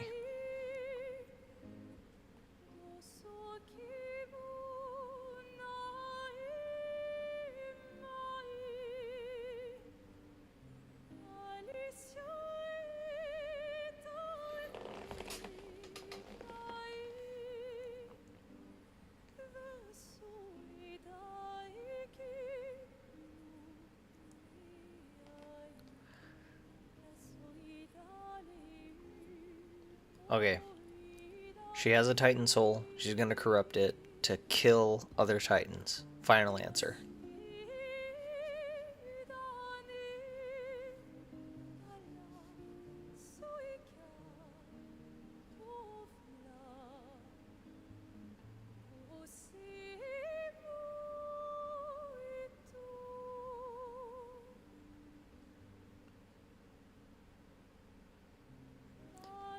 You know what they might show in the trailer? You know when, for Shadowlands, they showed Sylvanas at the steps of ICC, and people were like, oh my gosh, Ice crowded Sylvanas again. I think, in the beginning of this one, they're going to show Xal'atath's feet at the Dead Scar leading up to Silvermoon, so that they get that nostalgia feeling again.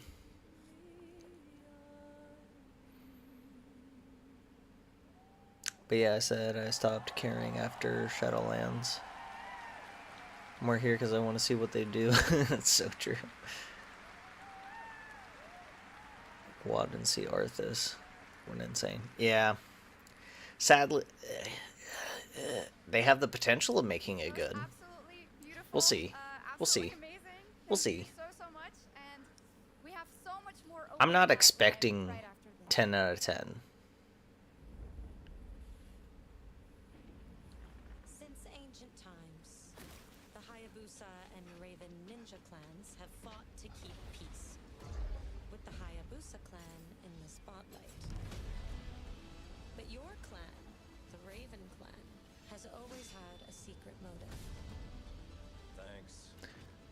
You know what they need to do?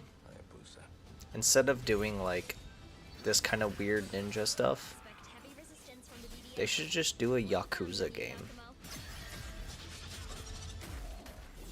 Should be like gangsters. Gangster ninjas, the Yakuza.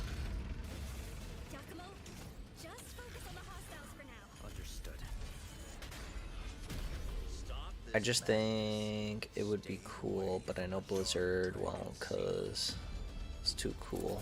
Yeah. Just think of something that would fix Blizzard and just go in the opposite direction.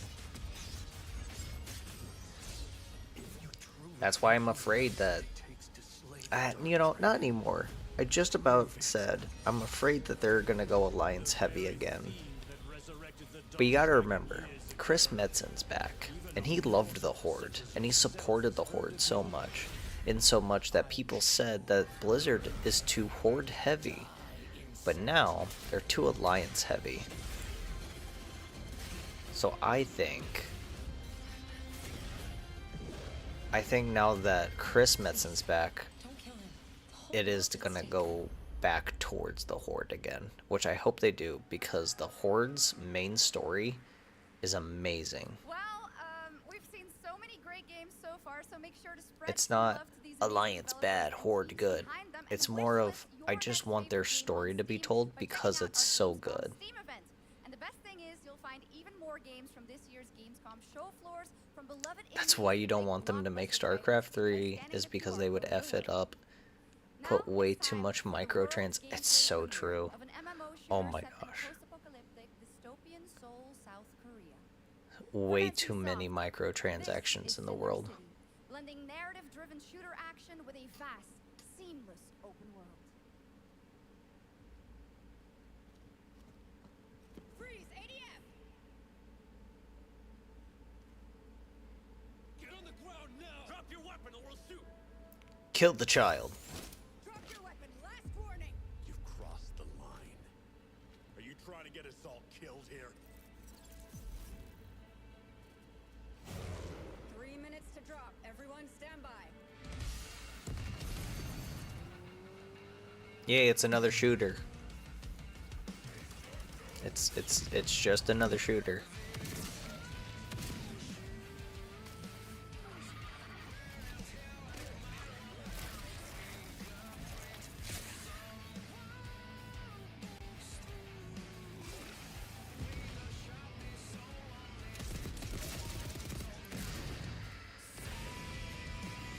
I see it.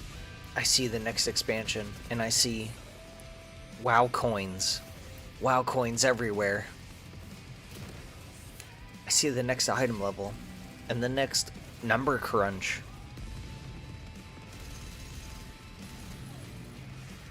I see the next number crunch at the very end of the expansion, so that the next expansion seems normal.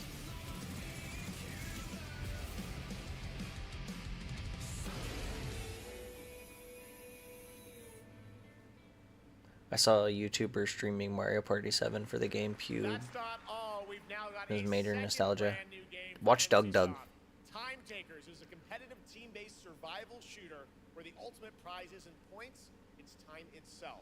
Here's your first ever look at the gameplay. I don't care.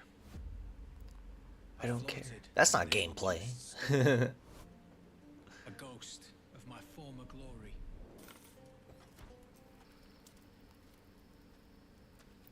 Until one day when I was stabbed. That's funny. What? I thought I died. Instead, I was given a second chance in a strange world. What is this, Fortnite? From across the timescape.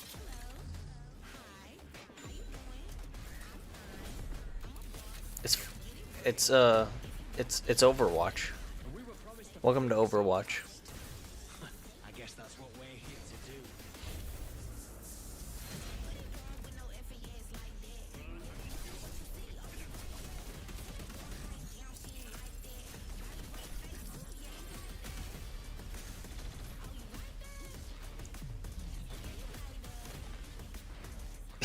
It's literally just Overwatch.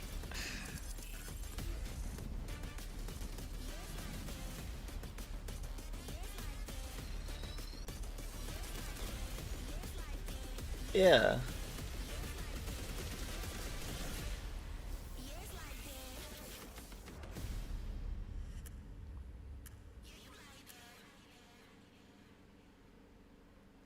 It's the new thing. People like to play the new things.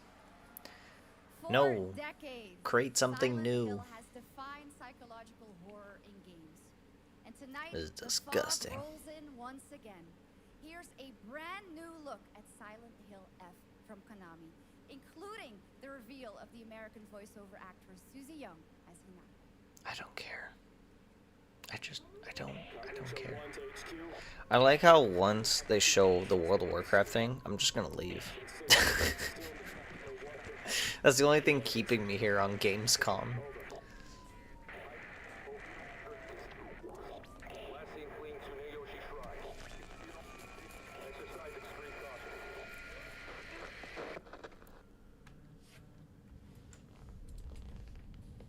You saved my life and laid claim to my soul. In turn, I shall save your souls by claiming the life of your own self. Killer. What's that? Killer. What is this place?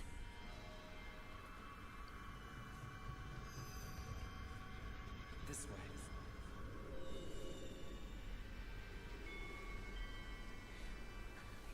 going.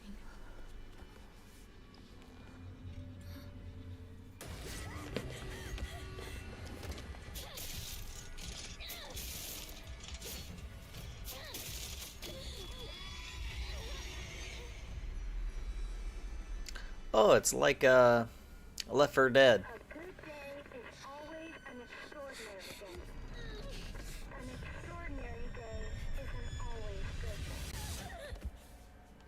With that in mind, today's a bit too extraordinary. So this is where you are. I wondered where you had gone. I was thinking about making a meme, start getting ready. taking Lord of the Rings cover, It's time to say your goodbyes. putting Arthas's wisp on the face. That would be good. You should do it. What's going on? Return of the King. It's calling me home too. The halls, the doors, everything's changed.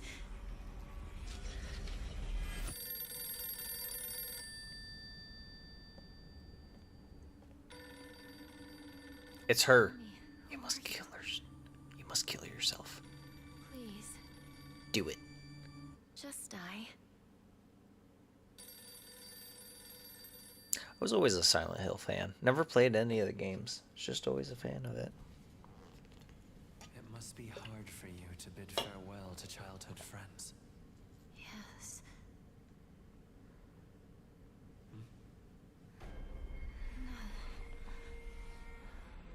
He looks cool.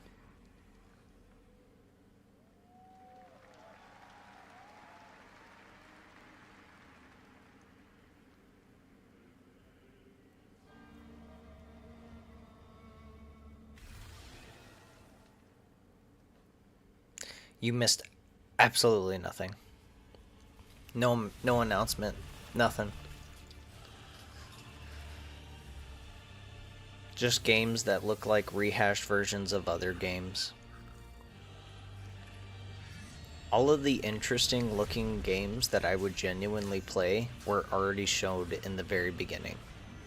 And yes, I do know many grammars. I did show that. But now we've hit games that just like rehashed versions of already popular games. There was like an Overwatch. It was weird.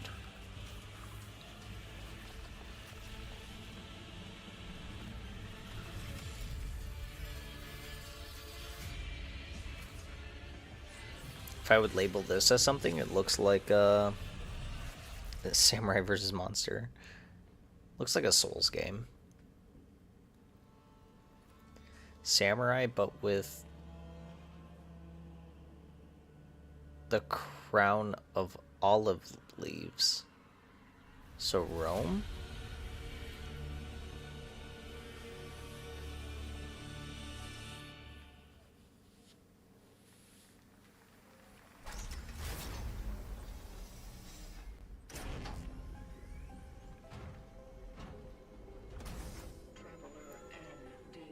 I think I've seen this intro before, but it was for Halo.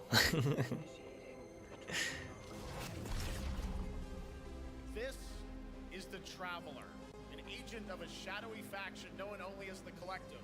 And in Kronos the New Dawn, you'll step into their role. From Polish horror powerhouse Bloober Team, nominated last year at the Game Awards. I feel sorry for the guy in the suit. Bet he can't see nothing. Survival horror. In this world, the dead don't stay dead. When they find each other, they merge into something far more terrifying. Launching September 5th, here's your brand new look at Kronos, the New Dawn.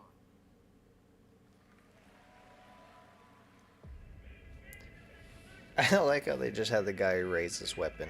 They didn't have him pose or anything.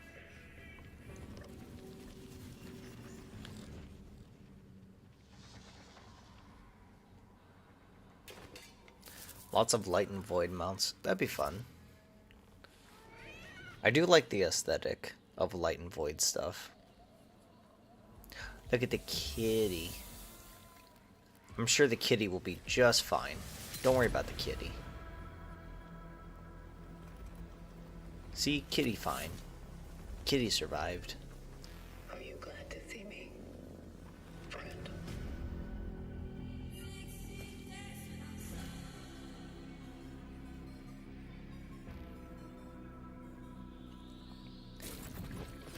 Angle, have they done much with Outland since WoW? Only Warlords of Draenor. They did in Dragonflight. You had to go help save the Netherwing flight with Rathian. But that's literally, that's it. That's all they've done with it. I don't think I've seen any of the Arakoa outside of Outland / Draenor either. That's right! You just unlocked it, dude. We completely forgot about... I don't know if I should say this, because it has to do with one of the videos. Okay, I won't say it, because it has to do with the next recording. I'm sorry, you're gonna have to wait for next recording.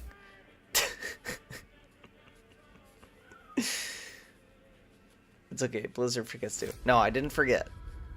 I don't want any spoilers. Because it has to deal with the next recording on Warcraft Rewrite. So I can't say anything. All right, for our next trailer, let's turn it over to the head of sequels at Obsidian Entertainment. Guten Tag, Gamescom. Look at this.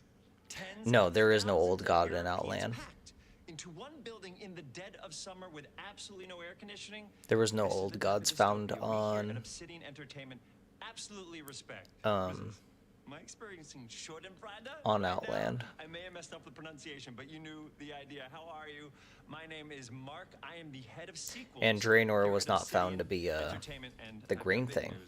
The green thing?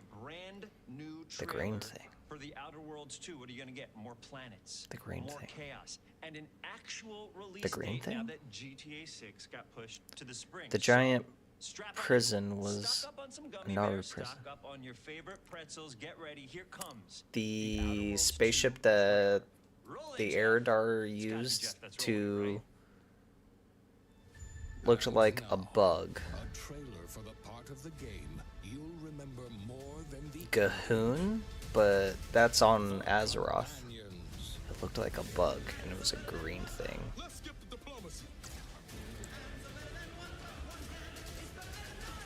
Alright, you got me interested. I'll Google something.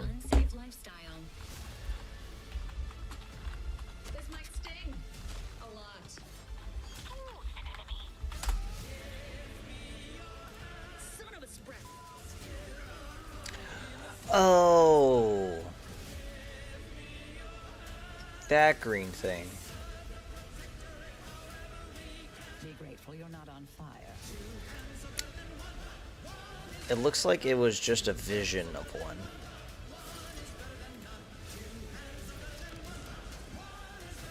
The summoned old god was an old god that was being summoned by the Dark Enclave to Outland. The summoning ritual of the Avenger. So yeah, there was no old god on the planet. It was being summoned to the planet itself.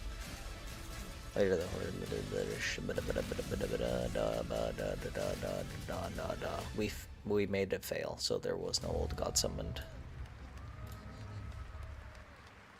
Where's chat? More to come here at ONL, but now a first look at Inzoi Island Getaway with Inzoi's There we go. first and free DLC, which is coming tomorrow. Outland, the dungeon will fight at the end of the giant green boss. Just kept in Naru prison. It was stated that we stopped it. Hey, Sim stuff. Wait, that's not Sims.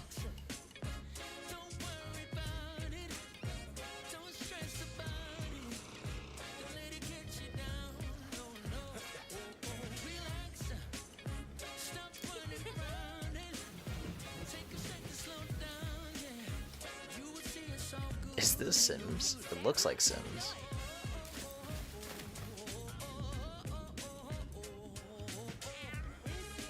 Knockoff Sims. Dry will have to look at this.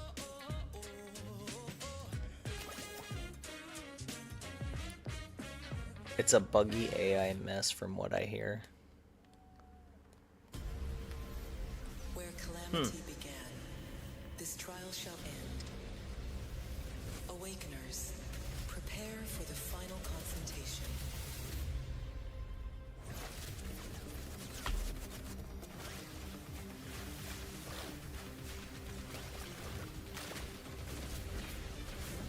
like how that water ability did absolutely nothing.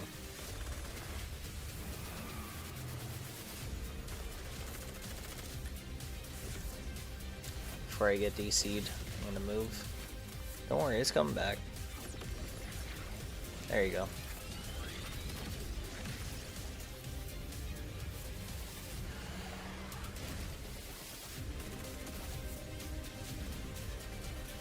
Mana Storm?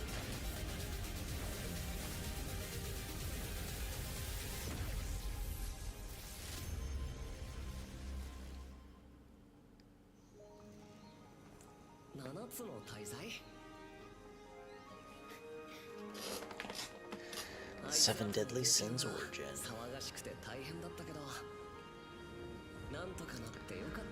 There's been a lot of uwu animes this anime Fortnite.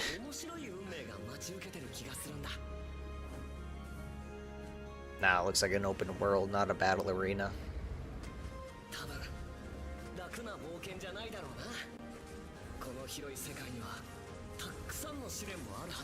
The weebs are going crazy. Have you also thought about streaming on Twitch? Yes, I have thought about that, but I just haven't. There is a... I think I did set up a Twitch account, but I just haven't done it.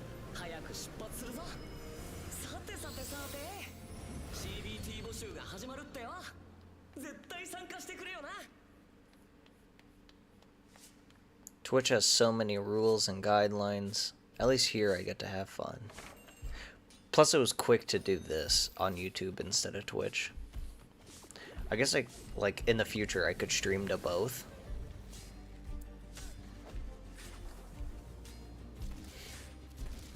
People will have to let me know when later. Would you rather want me to stream here on Twitch or both? Looks like Colonel already said you Twitch. So that's a big no.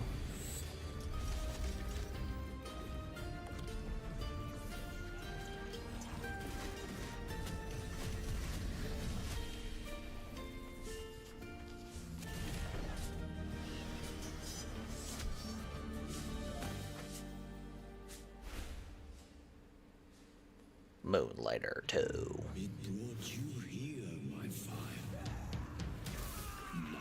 Bloodlines 2. I've heard of the first Bloodlines. Don't listen. Your reputation is legend. Oh my, you. I don't know. It's games like this that I think they're putting way too much time and effort in the style and graphics and designs.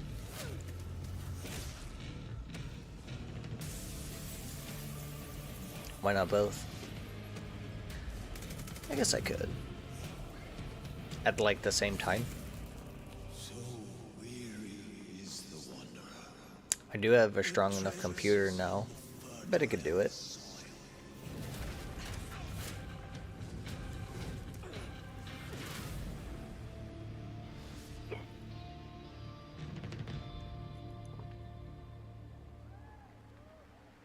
Where's World of Warcraft? That's all I want.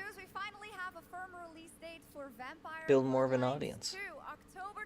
Yeah. I'll try that out. I'll have to reactivate the Twitch account. Still in early access, Enshrouded has already let friends adventure, fight, and build together in endless ways. But tonight, the world is about More voices in my head. May you all come together. one that will redefine how you explore, how you build, and But the problem with Twitch is they won't be voices in my head because you get to see chat. right here at Opening Night Live. More voices in my head. I dreamt of a time before the corruption and the fight for survival. I dreamt of a shimmering What in the Minecraft? and of exile. To find peace, we must brave the deep. Wake of the Water. The old gods whisper. I'm sorry, but if your game has you based in water, it's gonna be bad. No game does a good underwater, like, water physics is hard on its own, but moving around and doing stuff underwater is so difficult, and it discourages players.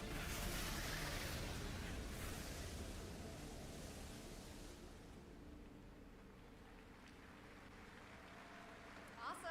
And tonight at ONL we have news of the latest Xbox franchise that is coming to I don't care. Just show me WoW. and the reveal of brand new expansion as well.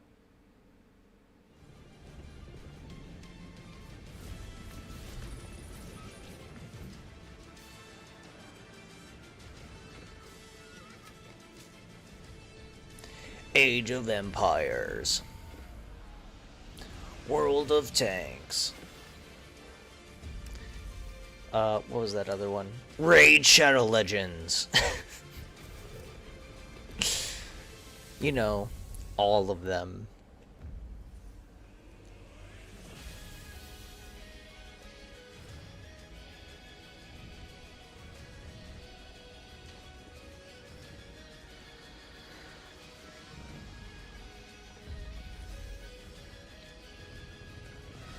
Come on, man. I don't care about this.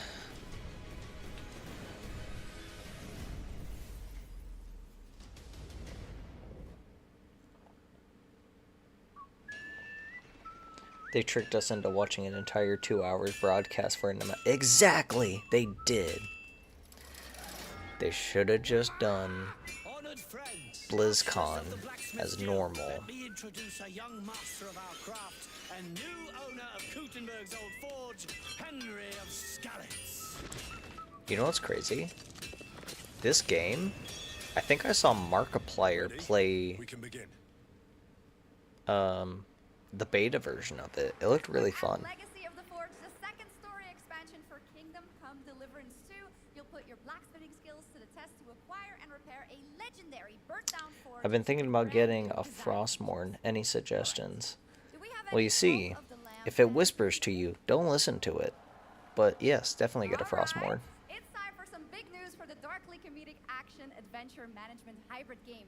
Here's the announcement Wait, of a in-game or IRL?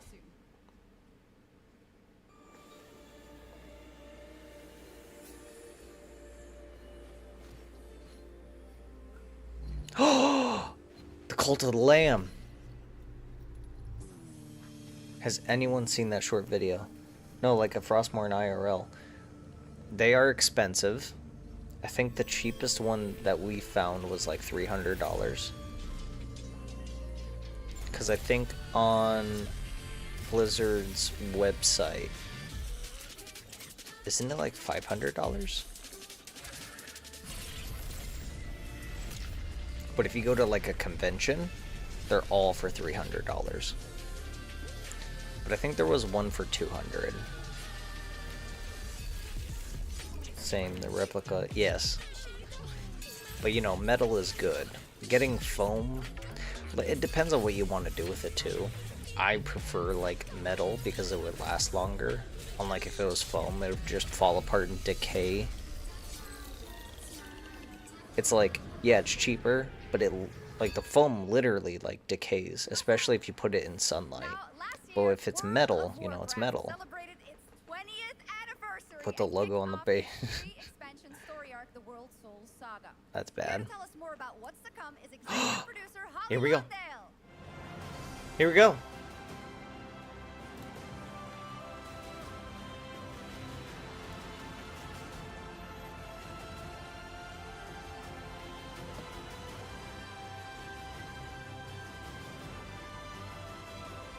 Look at the colors. She's wearing a Frostmourne on her. It's a necklace. It's a Frostmourne necklace. Hello, everyone. I am so excited to be here to reveal our next adventure, World of Warcraft Midnight. I'm equally excited to welcome you all. She's wearing elf clothes. Our new housing feature. And if you're here at Gamescom, please come by and check it out. Why is she wearing? Oh, it's a part of the outfit. It's a zipper. It's not a necklace. Our 11th expansion. 11, my god. To start with, on the horizon, there's a looming darkness, and it's threatening the ancestral home of our blood elves. But midnight is also about light, and about hope, and about heroes who rise when the world needs them most. And it's about the bonds that tie us together. And it all starts at the Sunwell. And if any of you have ever played WoW, do you remember the Sunwell? Yeah. Who doesn't know the Sunwell? With that in mind, please enjoy the premiere. She looks very uncomfortable. Of our cinematic introduction to Midnight. But I can't say anything because I bet if I was up there, I would be terrified.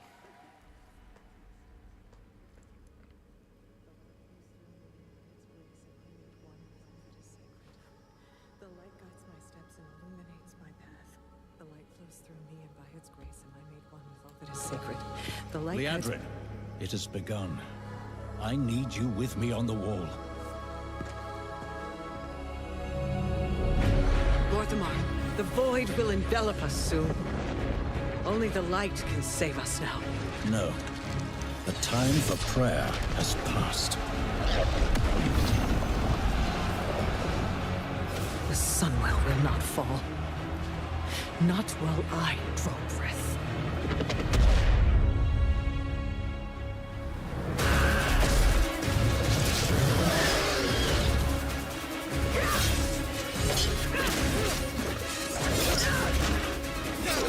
Little elves.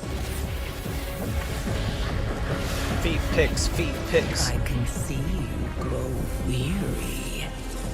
How much longer can you hold out? Flee and save yourselves. Liadrin, don't. Light be with you. You see? She understands it's hopeless. Soon, you all will. The light guides my steps and illuminates my path. The light flows through me, and by its grace am I made one with all that is sacred. The light guides my steps and illuminates my path. The light flows through...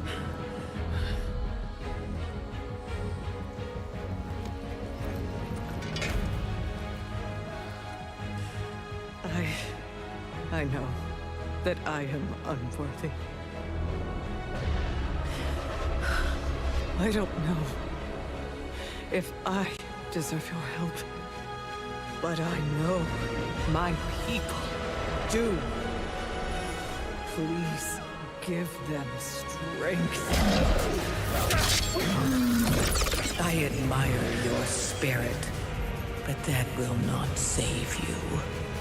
Soon, I will break your world. You can't even break one elf.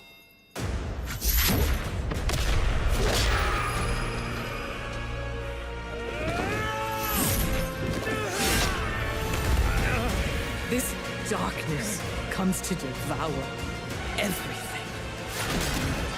And when it is finished, there will be no more light. Without your aid,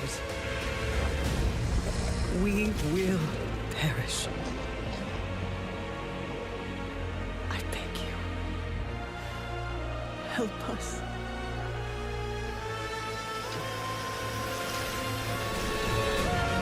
Anduin?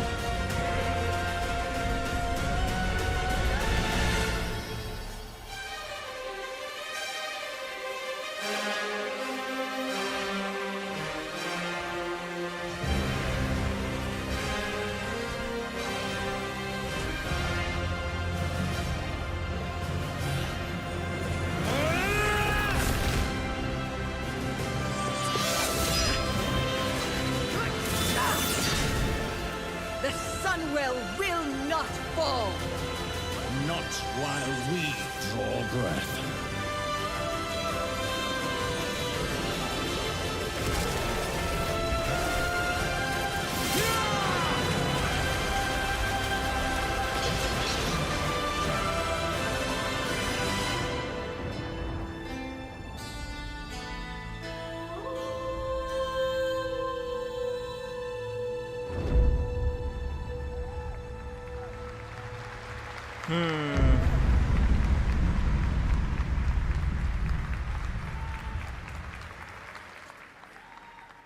what a great cinematic. Nobody does those better than Blizzard, and hope you guys enjoyed that. All right, next is the global announcement of a new project from Team J, the dev team behind Delta Force.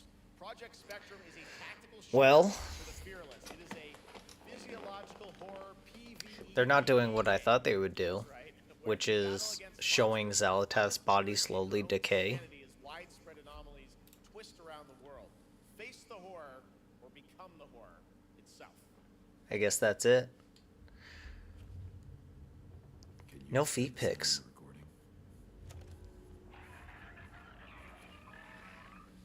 They did amazing on the design.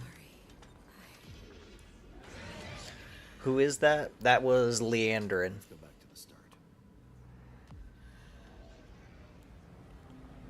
Oh, she ditched them. That was cool. No, Blizzard, why?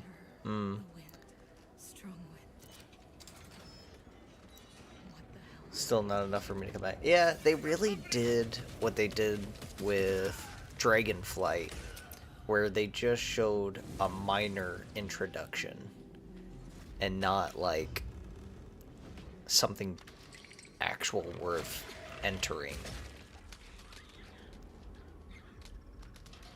They've been doing a lot of those lately. I thought they were going to show the fall of the Sunwell.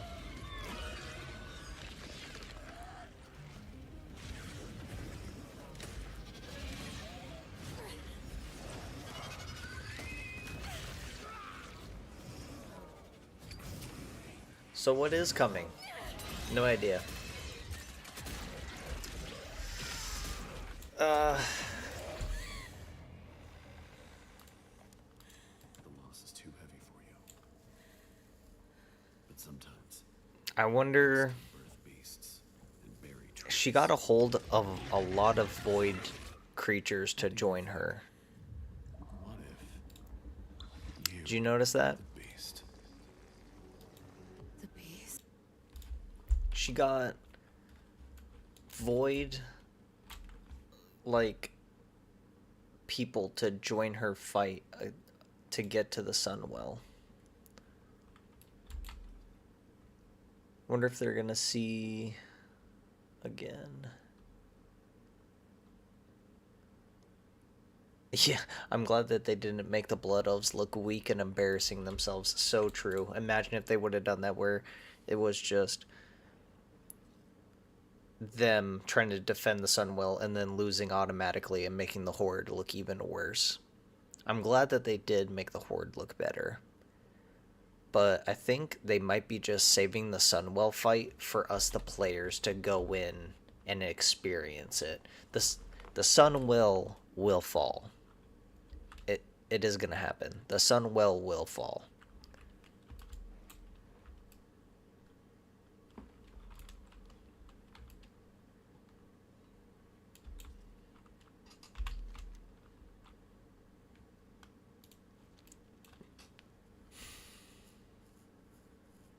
It's crazy.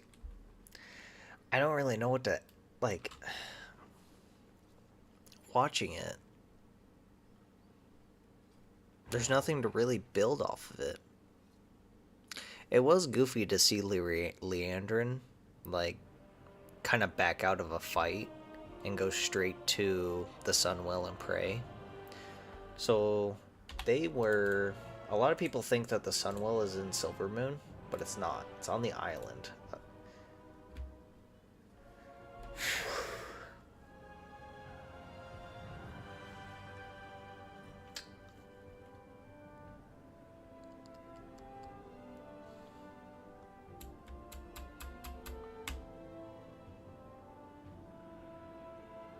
I wonder if they'll finally fix the problem, how that's a different zone.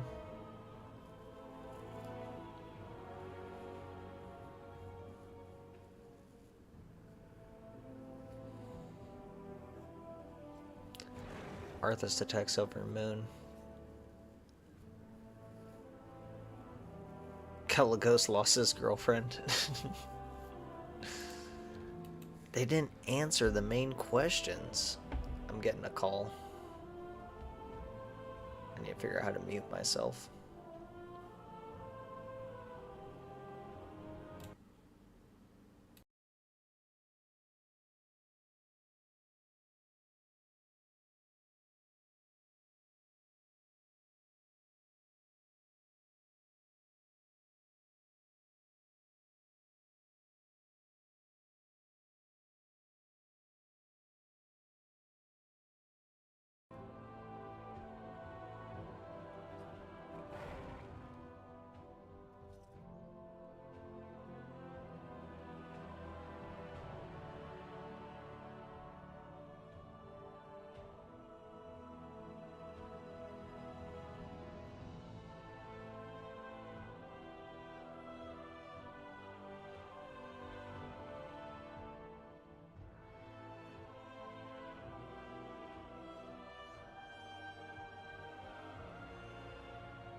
Alright.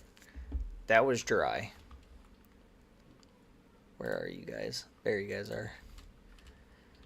So, Dry said that there's a race in this expansion that live underground in Ashkahet called the Canary, or whatever the heck they're called. They're like a weird elf people with porcupine scales.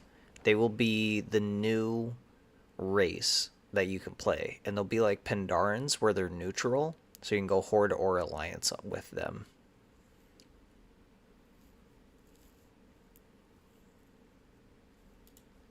So that's interesting. But yeah, back to that trailer. I think, let's do this.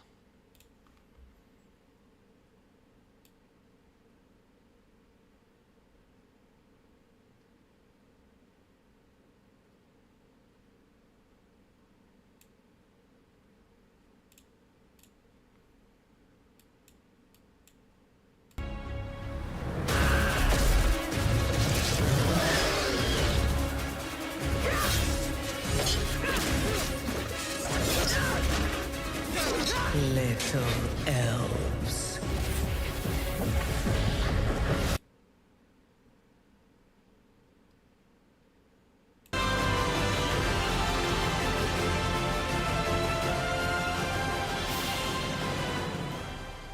Hello, everyone. I am so excited to be here to reveal our next adventure, World of Warcraft Midnight. I'm equally excited to welcome you all home with our new housing feature. And if you're here at Gamescom, please come by and check it out on the show floor. We have a lot coming in this next expansion, our 11th expansion.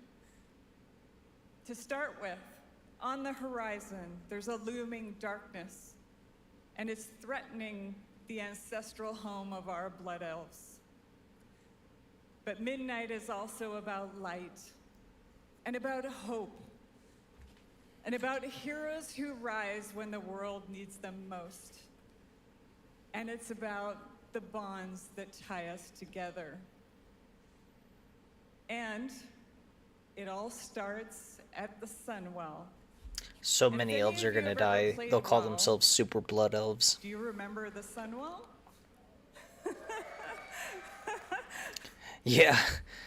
They made underground elves playable before the Naga. Yes, yes they did. Enjoy the premiere of our cinematic I think it's weird that a lot of people want to play as the Naga, but I understand it. I would make a Naga. Okay. Let's take this bit by bit. Let's really dissect this. Illuminates my path. The light flows through me, and by its grace am I made one with all that is sacred. The light Leandrin, it has begun. What the heck? I need you with me on the wall. Lorthamar, the void will envelop us soon. Only the light can save us now. No. The time for prayer has passed. The Sunwell will not fall. Not while I draw breath. I love the design.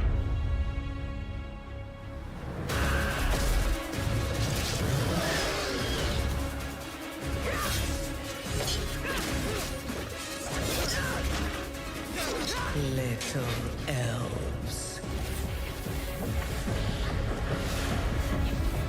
I can see you grow weary. How much longer can you hold out? Flee. She doesn't have the dark heart with her. Leandrin, don't. Light be with you. So it looks like Leandrin was kind of not really trusting in the light. And if it's one thing that is in the lore, is as long as you know that the light is with you and you trust the light, it will give you power. As long as you feel like you know that you're doing the right thing, the light will give you power. You see? She understands it's hopeless. Soon, you all will. The light guides my steps and illuminates my path. The light flows through me, and by its grace am I made one with all that is sacred. The light guides my steps and illuminates my path. The light flows through... See, she's going against the light.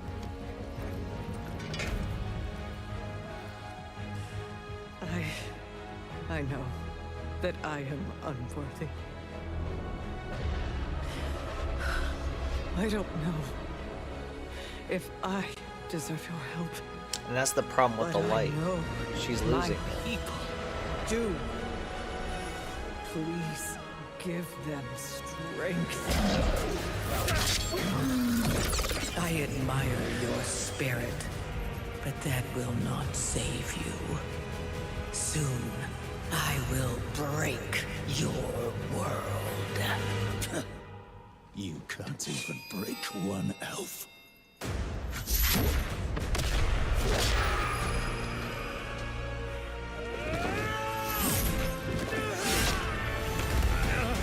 This darkness comes to devour everything. And when it is finished, there will be no more light. Without your aid, we will perish. I beg you, help us. It just looks like other Blood Knights. No feed picks, -5 points. It's so true.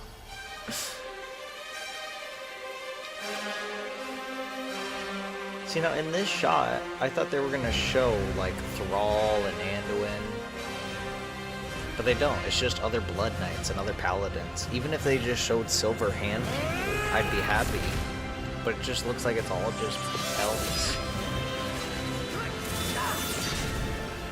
The Sunwell will not fall! Not while we draw breath. It's that quote right there. Not while we draw breath. I think they are gonna kill him. I think he is gonna die. Feels like Alliance and Horde versus Evil, more Elf versus Elf. Yeah. I think we're slowly moving out of the age of World of Warcraft where it's Horde versus Alliance, but they only need to do just like a couple of quests where they don't understand each other's perspectives. And that's why Legion was one of the best expansions, was because when you were leveling as an Alliance or a Horde, they cut out scenes and quests that you didn't see as the other side. So it made it look like the Horde was bad. They made it look like the Alliance is bad. But in reality, it was based on perspective. World of Elfcraft. It's just, they need to do that again. Back when they were in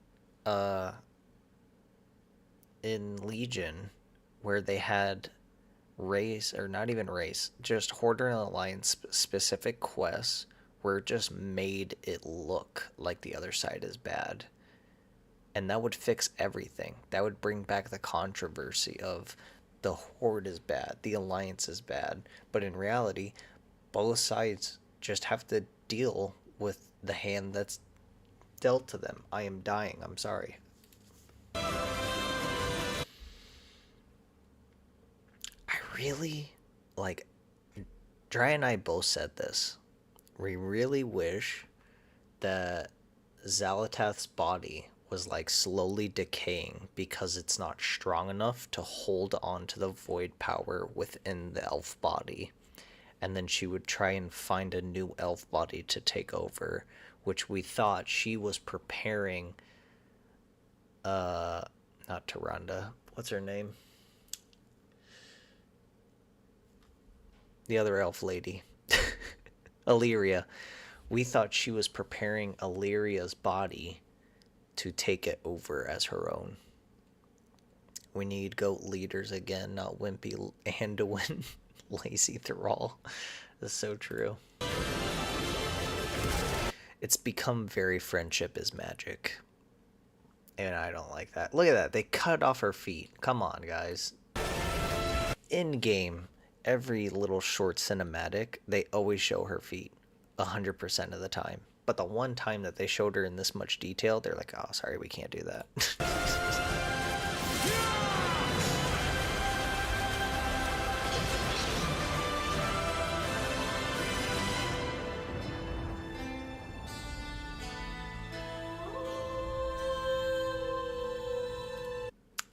Usually there's hidden details. You ever notice that? Like little hidden details in each cinematic. But in this one, I can't find any. I can't find any hints or innuendos. There's nothing.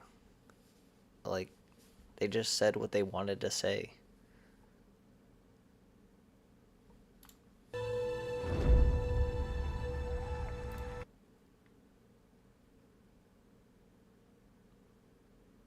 I can't, like, there's nothing to it. Save us now. No. The time for prayer has passed.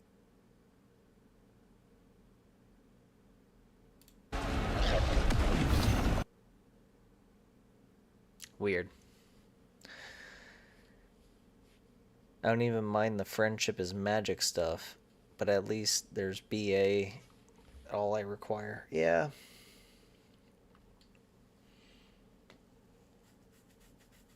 Oh, man.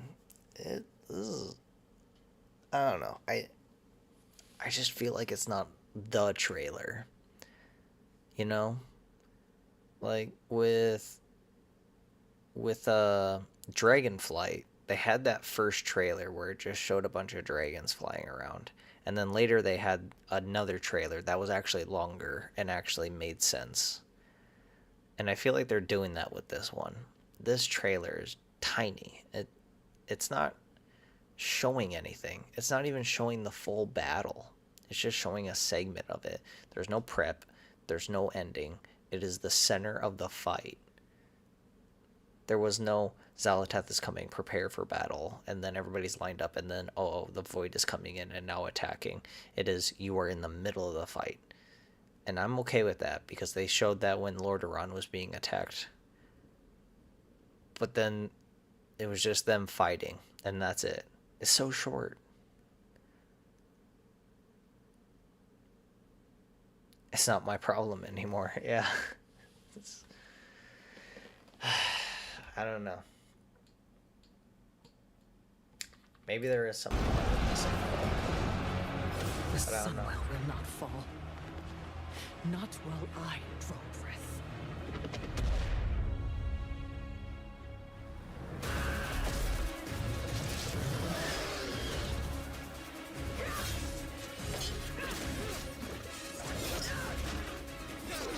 Little. And I keep watching it, expecting to see something different, but there's nothing different. Elves. I can see you grow weary. How much longer can you hold out? Flee and save yourselves.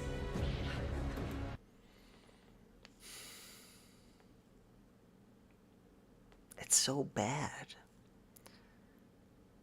It's just so bad.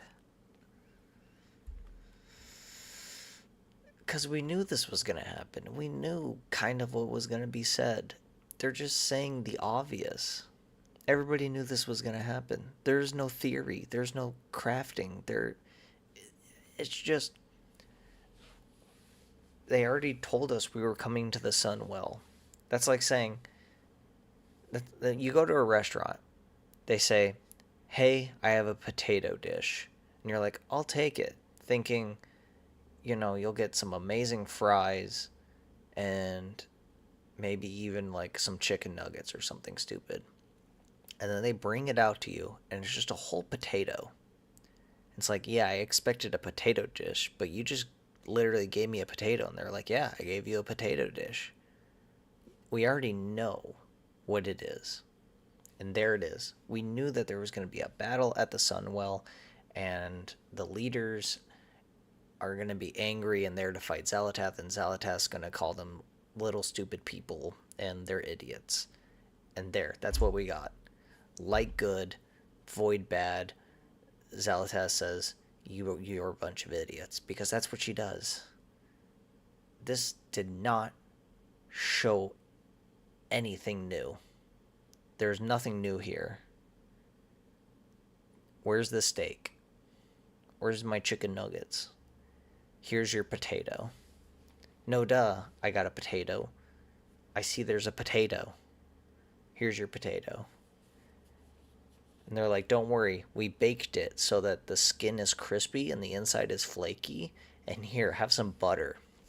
Because they made it look good. They made it look shiny. They made it look high definition. They showed cool void beings that we haven't fought before. They showed the Sunwell on high definition. They gave us cool soundtrack to go along with it. Ooh, isn't it fancy? It's still a potato. It's still a whole potato with maybe a bit of butter and salt on top. Congratulations. There's nothing to bite into. And then for the side, they gave us a glass of water. There's nothing here. There's nothing to reel you in. Maybe if you were a player that hasn't played for a long time and you saw this, and you were like, we're going back to the Sunwell. I haven't played since Burning Crusade. Oh my god, it's the Sunwell. Okay, I'll create another account and I'll go in. Dasani. Yeah, what kind of water? Dasani, because it's disgusting. No one likes Dasani. But yeah, it's for... It might be Blizzard's idea to show off the Sunwell. And being like, hey, you played during BC. You haven't played in a while. Remember the Sunwell? We're back at this old zone. Come play again. You'll get to check out a new clean version of the zone because we're going to make a battle fight there. And we're going to make it look different and cool. Like Tearsful Glades. Remember that old zone? You loved it when you made an Undead Forsaken. But the players that are playing right now are just seeing nothing. We knew that there was going to be a fight there. And there it is. There's the fight.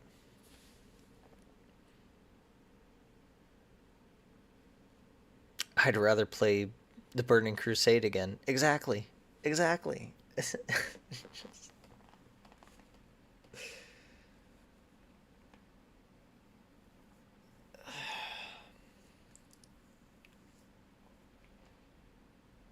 There was so much more they could have done.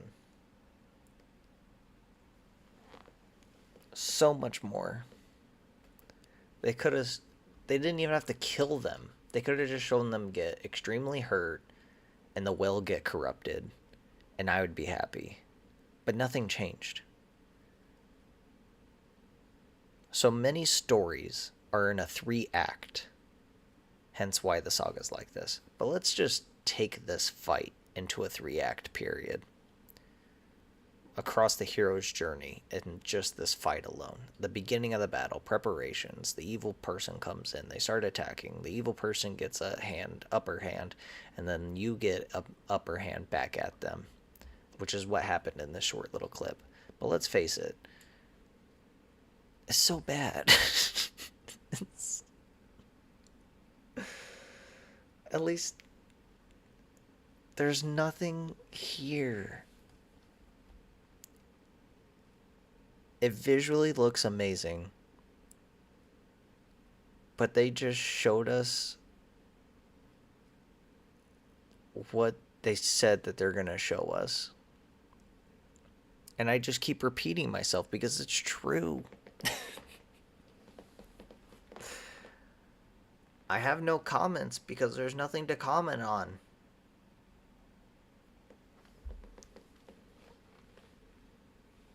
There's nothing to dissect. I want to, like... Cool. Did you see them kill a void creature? Did you see them use the light? Did you see the architect in the back? Did you see notice the bass drop when she comes in? Wow. I can see you. Did you guys see that she's using void magic and not light magic? Oh, weary. How much longer can you hold out?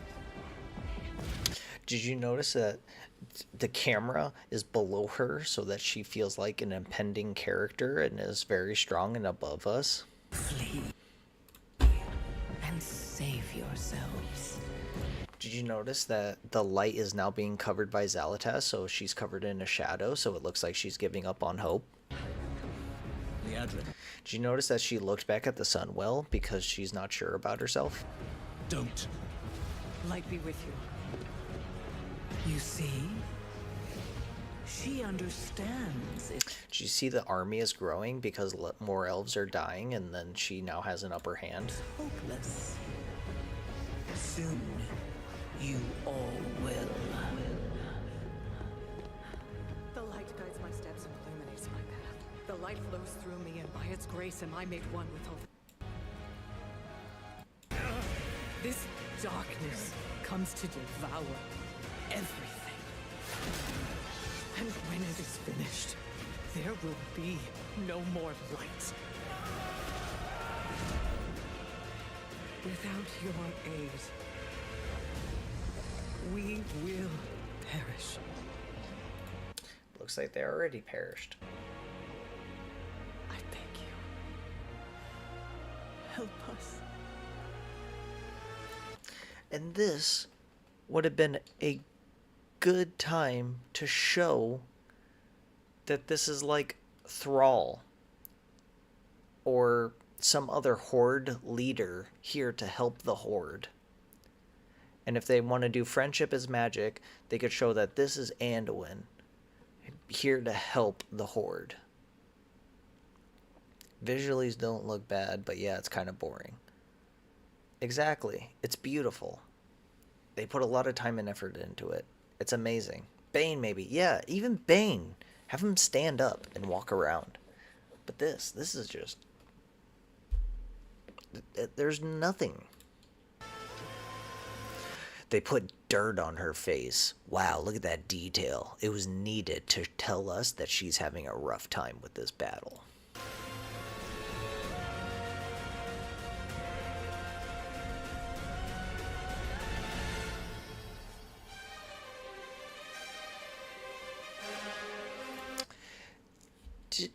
This... Okay, hold up.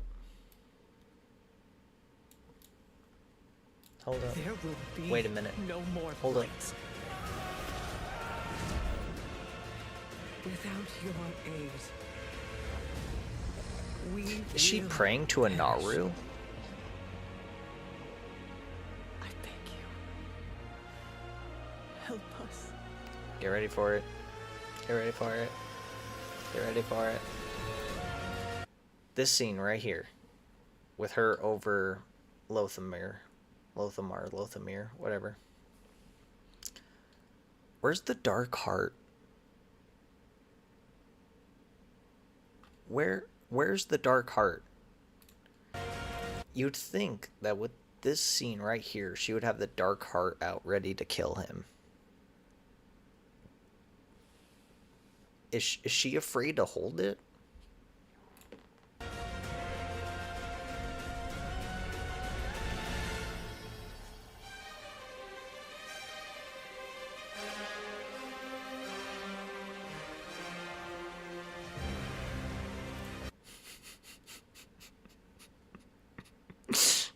I just realized I don't know where they're standing. Like, yeah, this is the Sunwell. And they're outside on a balcony. Where are they standing? I've ran that so much. Hold on.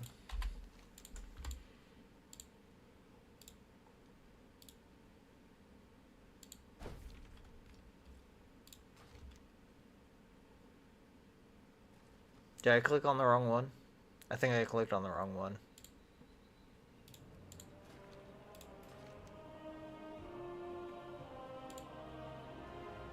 Wait, which one is it? Is it Terrace? No, it's Sunwell Plateau. Yeah, it's Sunwell Plateau. I clicked on the right one. How do I go to the next zone? It won't let me click. No, I just want to see the Sunwell. I'm gonna have to go over there. Hold on, I need to figure out where they're standing, because they messed it up. Wait, why am I hearthing?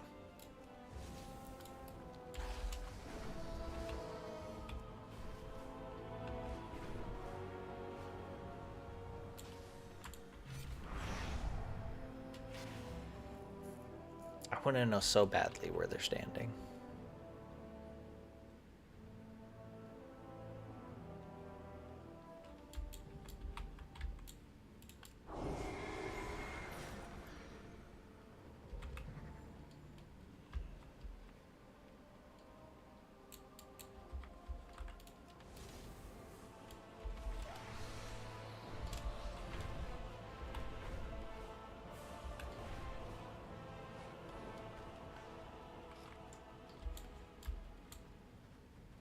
What can I do for you? Light blend.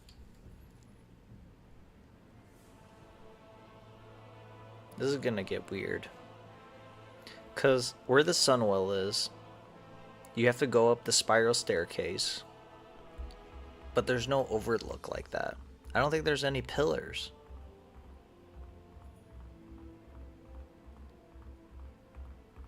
This is gonna get weird. I'm always wondering that kind of stuff. Whenever I see a cinematic, I'm like, ooh, ICC. I'm standing where they stood. But it also looks like there's buildings in the background, like they're looking through, but they're showing it like a staircase. Is this supposed to be the mural? Because there's a mural down there, right?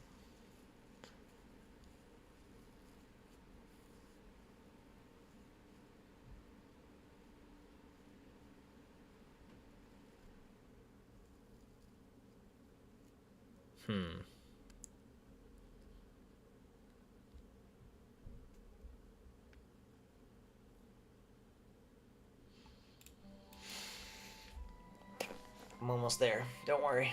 I just have to get to whatchamacallit?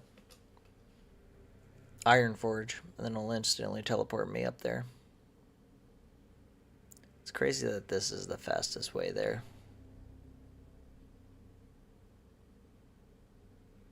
Can't wait for Conquest of Azeroth to come out so I could be a Necromancer. I'm still waiting for Necromancers. And no, Death Knights are not Necromancers. Undead Death Knights are Necromancers. We need Necromancers in this game.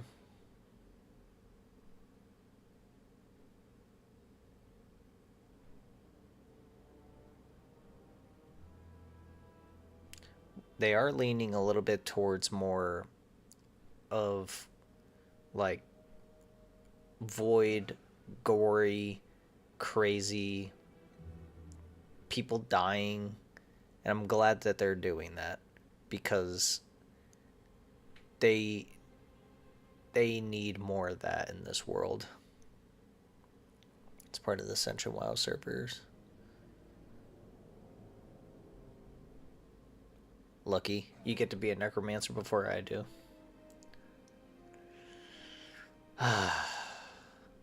This is painful. I should have flown there originally.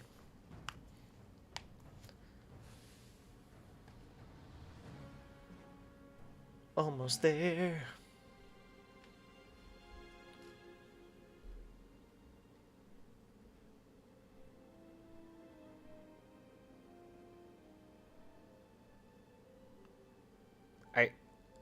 I really wish. Don't have to pay for it. Yeah, I'm also just too lazy.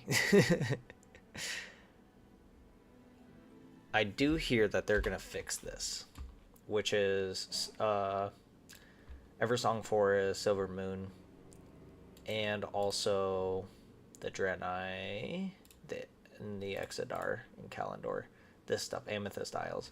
They're gonna fix that because these are both in a different zone in World of Warcraft, and I hear they're gonna fix it, and I pray that they do, because then we can fly here.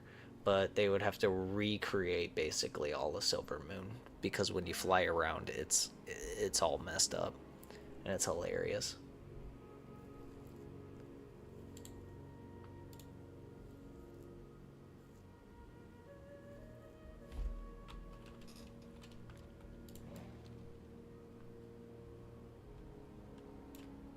I'm gonna make my way to the Sunwell and see exactly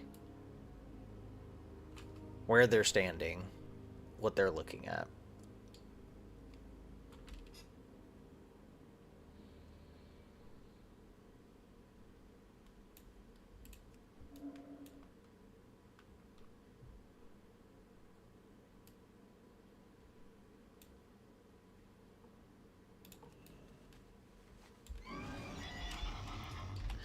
Wish I could fly here.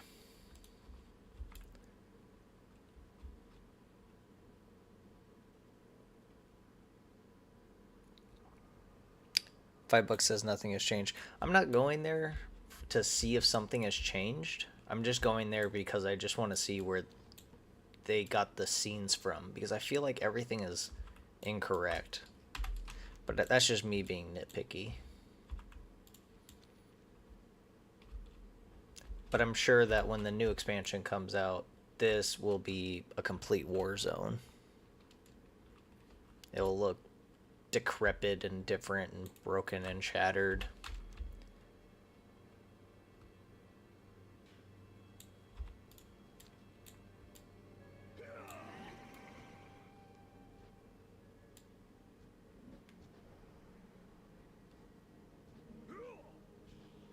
As long as they don't dismount me, I'll be happy.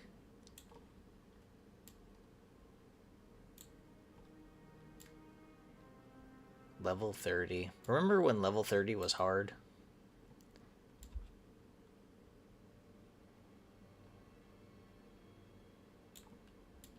Remember when WoW was hard? Who else remembers that?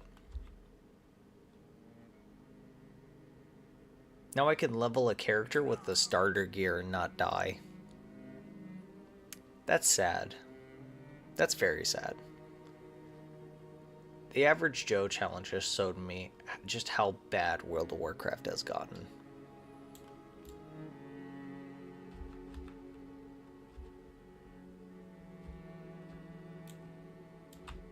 Oh wait, I don't, yeah, I do have to go here.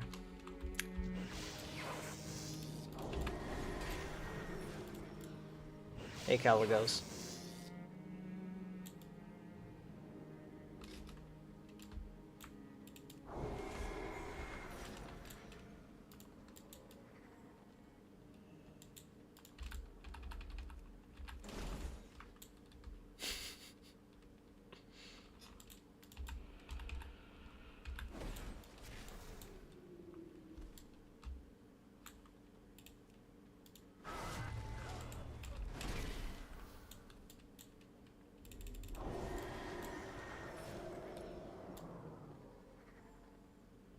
Hey, Flip.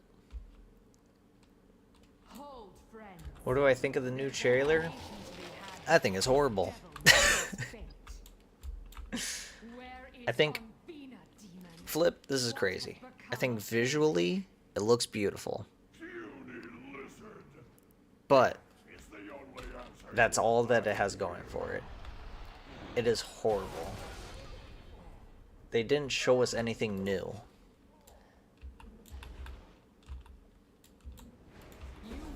Because in the game already, they said there's going to be a fight at the Sunwell. And you know what they showed us? They showed us a fight at the Sunwell. Oh, I'm hyped too. Don't worry about that. I'm excited for the next trailer. I'm not saying WoW is bad. I'm not saying I'm giving up on WoW. What I'm saying is I can't wait to play the expansion, because then I actually get to see the actual story. They also dropped a gameplay trailer. Did they already do it? Did I miss it? I will crush you. Malagos, my lord, I did my best. That was fun, but I still await a true challenge. Break down this ice wall and I'll get you. Try your luck. Sweet. More will add to the slaughter. Now, Da-da-da-da.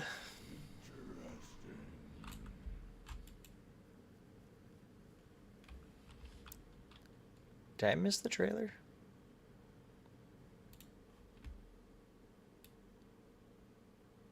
World Soul Saga, da-da-da, da-da-da, da-da-da-da, Ghosts.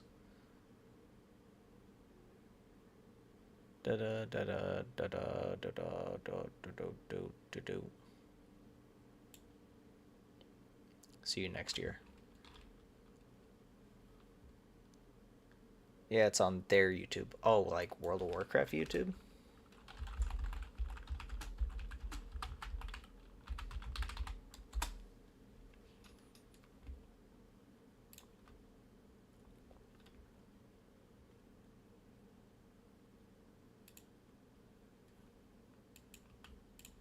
Through me and by its grace am I made one with all that is sacred. The light guides- Liadrin, it has begun. I need you with me on the wall. Lorthamar, the void will envelop us soon. Only the light can save us now. No.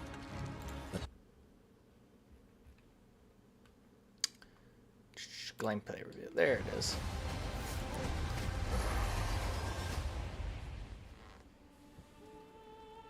The light flickers, and in its trembling glow, you still cling to hope.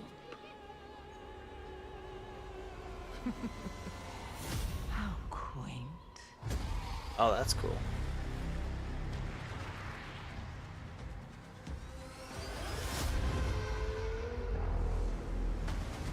The shadow is closing in. It hungers to devour everything. Did they change Leandrin's model? Oh, they messed with Zuldazar. Or Zuldamon. Our home, our kin, our hope. We cannot succumb to fear. We must not falter. There will be no victory without suffering. No survival without sacrifice. You feel it, don't you? The call of the Void Demon Hunters. That devouring host. With no mercy. No equal. Come, little lights, and be extinguished. The darkest night falls upon us. But if we stand together, the dawn will come. I call upon you now. Champions of the light, defenders of Azeroth. Summon your strength, steel your hearts, because today, we fight!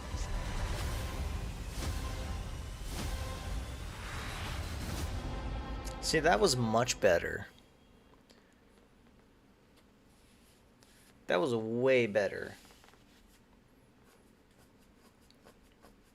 Yes, Void Elves can now be Demon Hunters.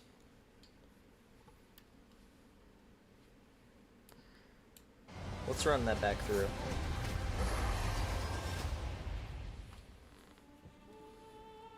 The light, I don't and care. in its trembling I don't care. to hope. So we have player housing.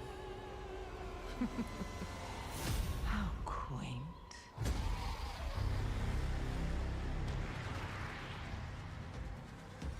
Low poly, Flip, how's it going? Okay, so they updated the zone completely. Like, Everything's different. They fixed it. The Dead Scar isn't here anymore.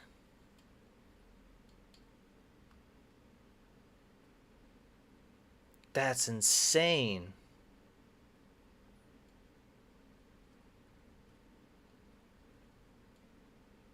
They completely fixed the whole zone. The shadow is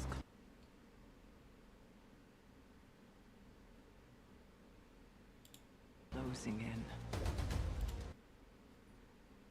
Because this is all new Silver Moon. Right here.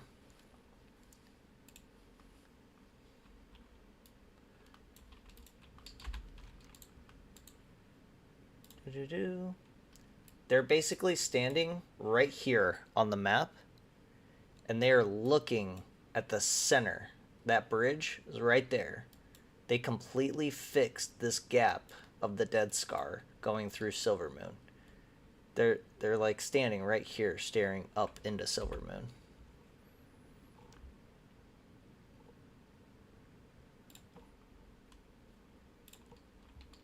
That's this right here. They completely fixed the Dead Scar. The shadow is closing in. It hungers to devour. New Leandrin. Zuldamon. They completely messed with the raid.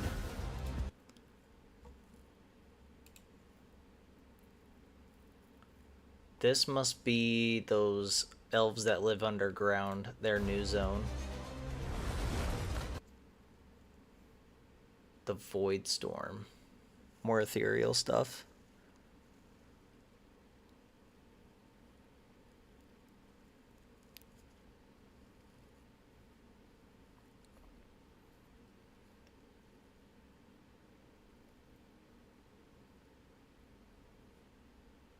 And they said the Dead Scar was permanent. Yeah, I guess not. Player housing. Can't wait for that. Whoops. Our hope. We cannot succumb to fear. We must not falter. New feature There will prey. be no victory without suffering. No survival without sacrifice. You feel it, don't you? The The Devourer. call of the void. A devouring host. With no mercy.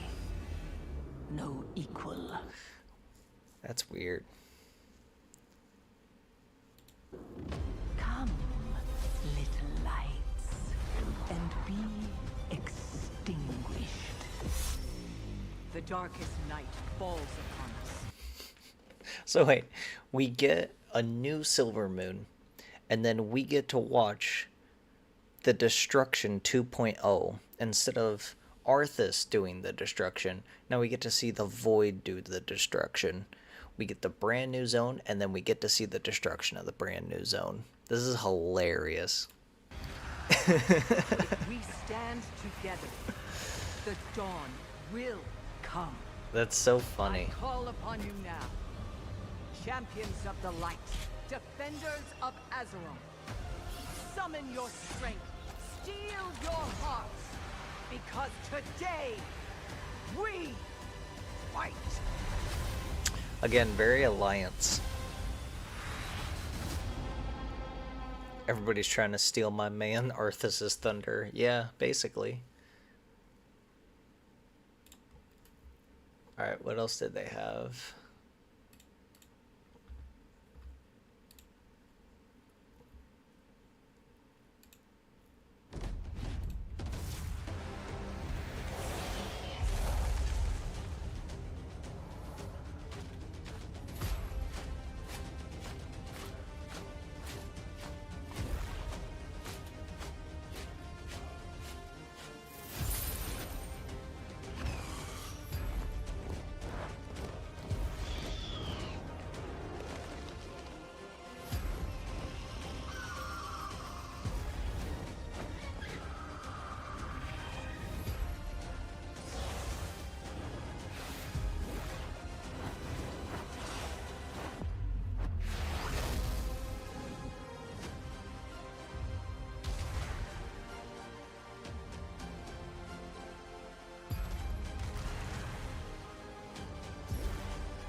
Max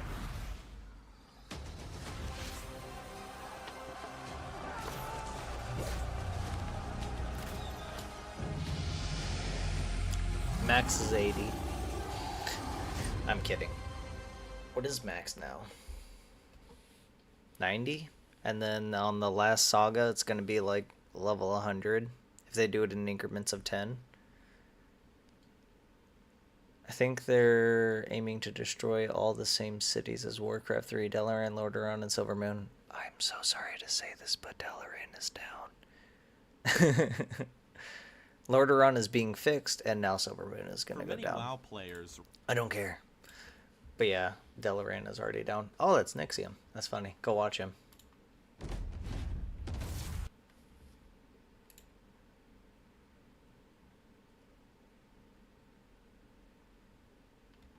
That's crazy. All right, where am I? Who are you people?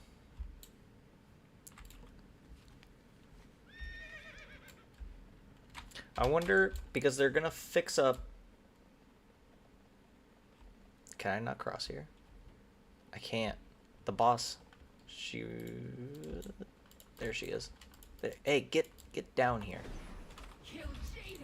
There we go. So it looks like they fixed up this whole zone. But I wonder if they'll do something for the Sunwell.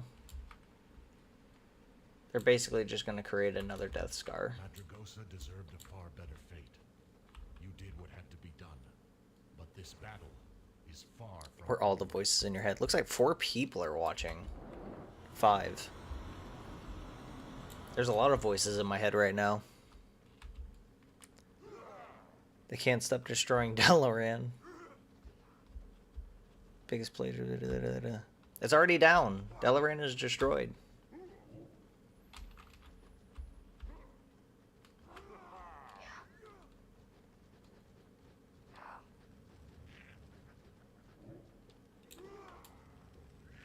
The Kirin and Tor don't know where to set up a base.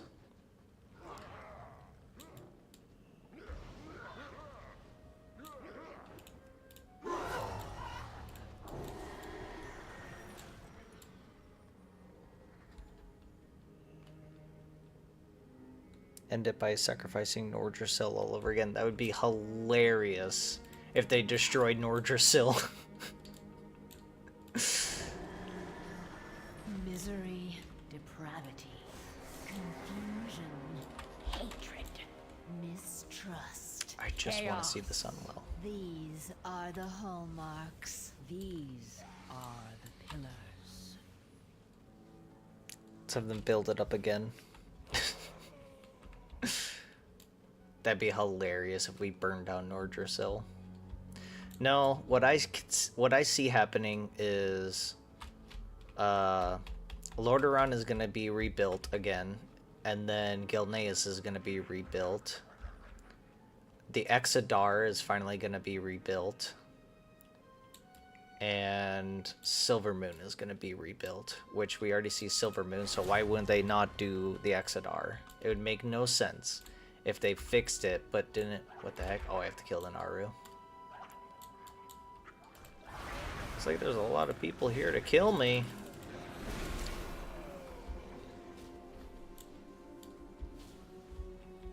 Okay, so here's the Sunwell. Am I missing something?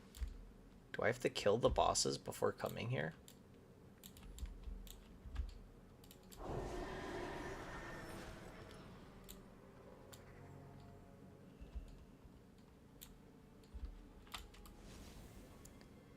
See, it doesn't make sense. Where were they standing?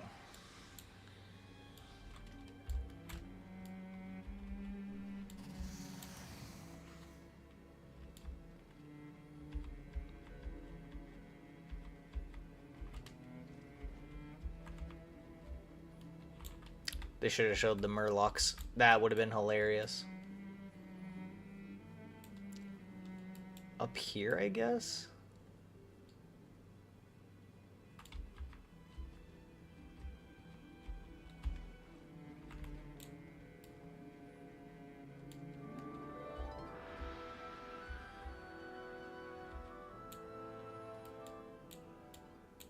the trailer doesn't make sense. Where are they standing?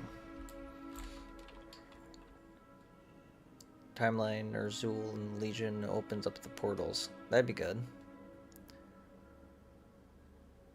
He healed up already. Okay, that's true. Mal'Ganis is gonna come back and destroy those all again. I don't think so, but that would be pretty funny. Let me jump down! Fine, I'll go kill the bosses. Where's Miru? Murmur.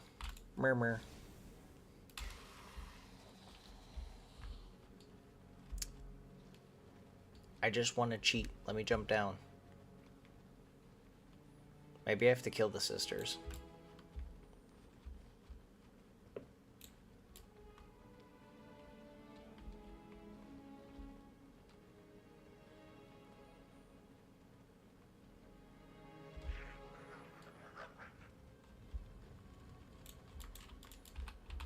There. I killed them.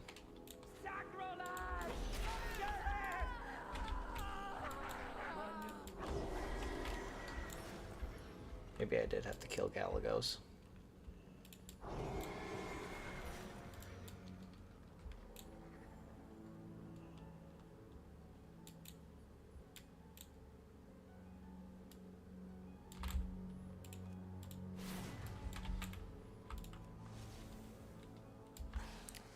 I can fix him.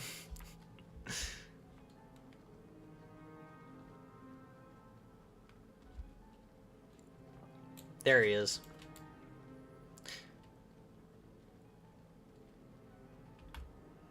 Interesting lore. This Naru was captured by the elves and had his power, light power, sucked out of him and then given to the elves to use.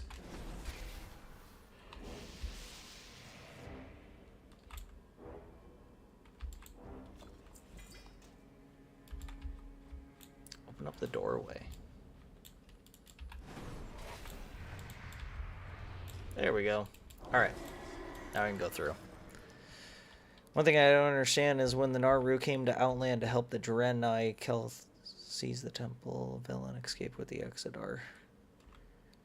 The Naru originally showed up on Argus to help the Draenei escape, so the Naru just kept following them through their space adventures. Kalthos seized Tempest Keep, so Velen escaped in the Exodar. Yeah, the Naru kept giving the Draenei spaceships to use to escape to other planets.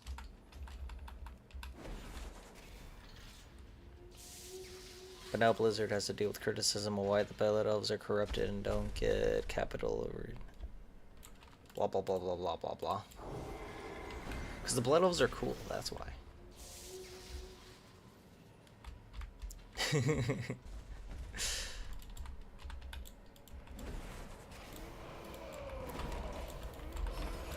Alright, the Sunwell.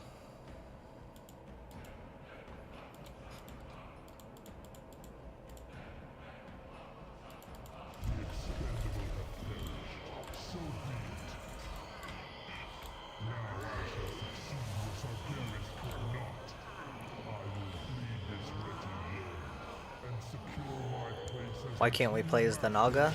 Because they hate it.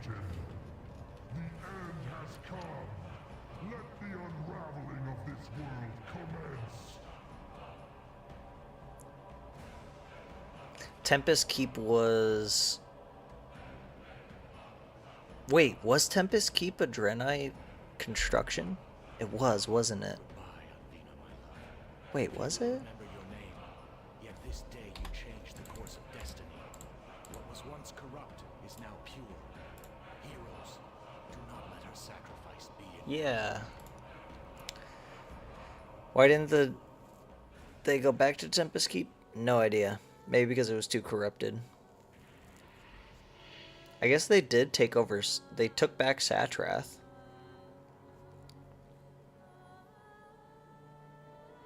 Maybe it was too corrupted. It was the Army of the Light sent in to help Outland. But that was when it was, you're saying, when we cleansed it.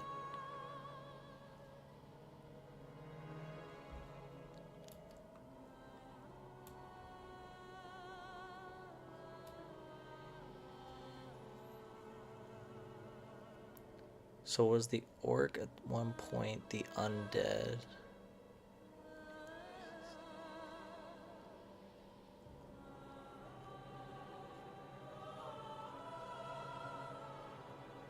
Mortal hero, your victory here today was foretold long ago. My brother's anguished cry of defeat will echo across the universe, bringing renewed hope to all those who still stand against the burning crusade. Look at me, I'm Leandrin. I'm standing next to the well. Ever nearer. Stand proud in the knowledge that you have saved worlds without number from the flame. Just as this day marks an ending, so too does it herald a new beginning. So it looks like in the cinematic, I guess there are pillars. She got done praying and then had to come up here. The creature Entropius, whom you That's a long walk. destroy, was once the noble Naru, Muru. In life, Muru channeled vast energies of light and hope. For a time, a misguided few sought to steal those energies. Okay, so in the cinematic she came up here, and so this is where they're standing? Beings of old, we may never atone for this sin. In the video it just doesn't make sense. They really switched up the layout. From where it fell, where faith dwells, hope I wonder if they'll fix it in the revamped version. gaze now, mortals, upon the heart of Muru, unblemished, bathed by the light of creation. Hey look, it's Caligos's girlfriend. At the dawn. In time, the light and hope held within They always die. will rebirth more than this mere fount of power. Mayhap they will rebirth the soul of a nation. Blessed ancestors, I feel it. So much love, so much grace. Who else thinks that Prophet Villain's gonna die? Impossible to describe. Salvation, young one. It waits for us all. Can I jump in it?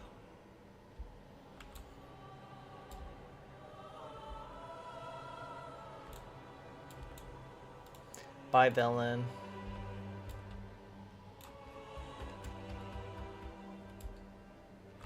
Lady Leandrin. Yeah, it looks like they gave her a new model.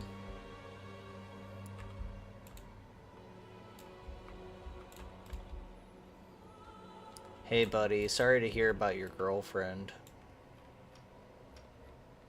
Oh well.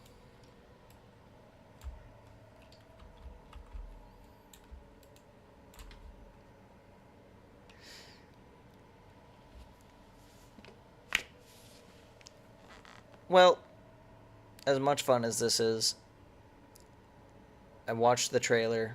It was bad. I'm kidding. It just, there was nothing really to it. It was just a fraction of the battle for the Sunwell.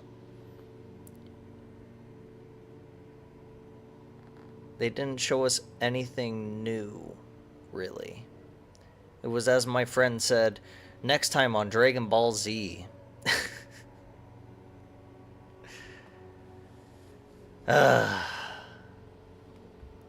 It's so bad.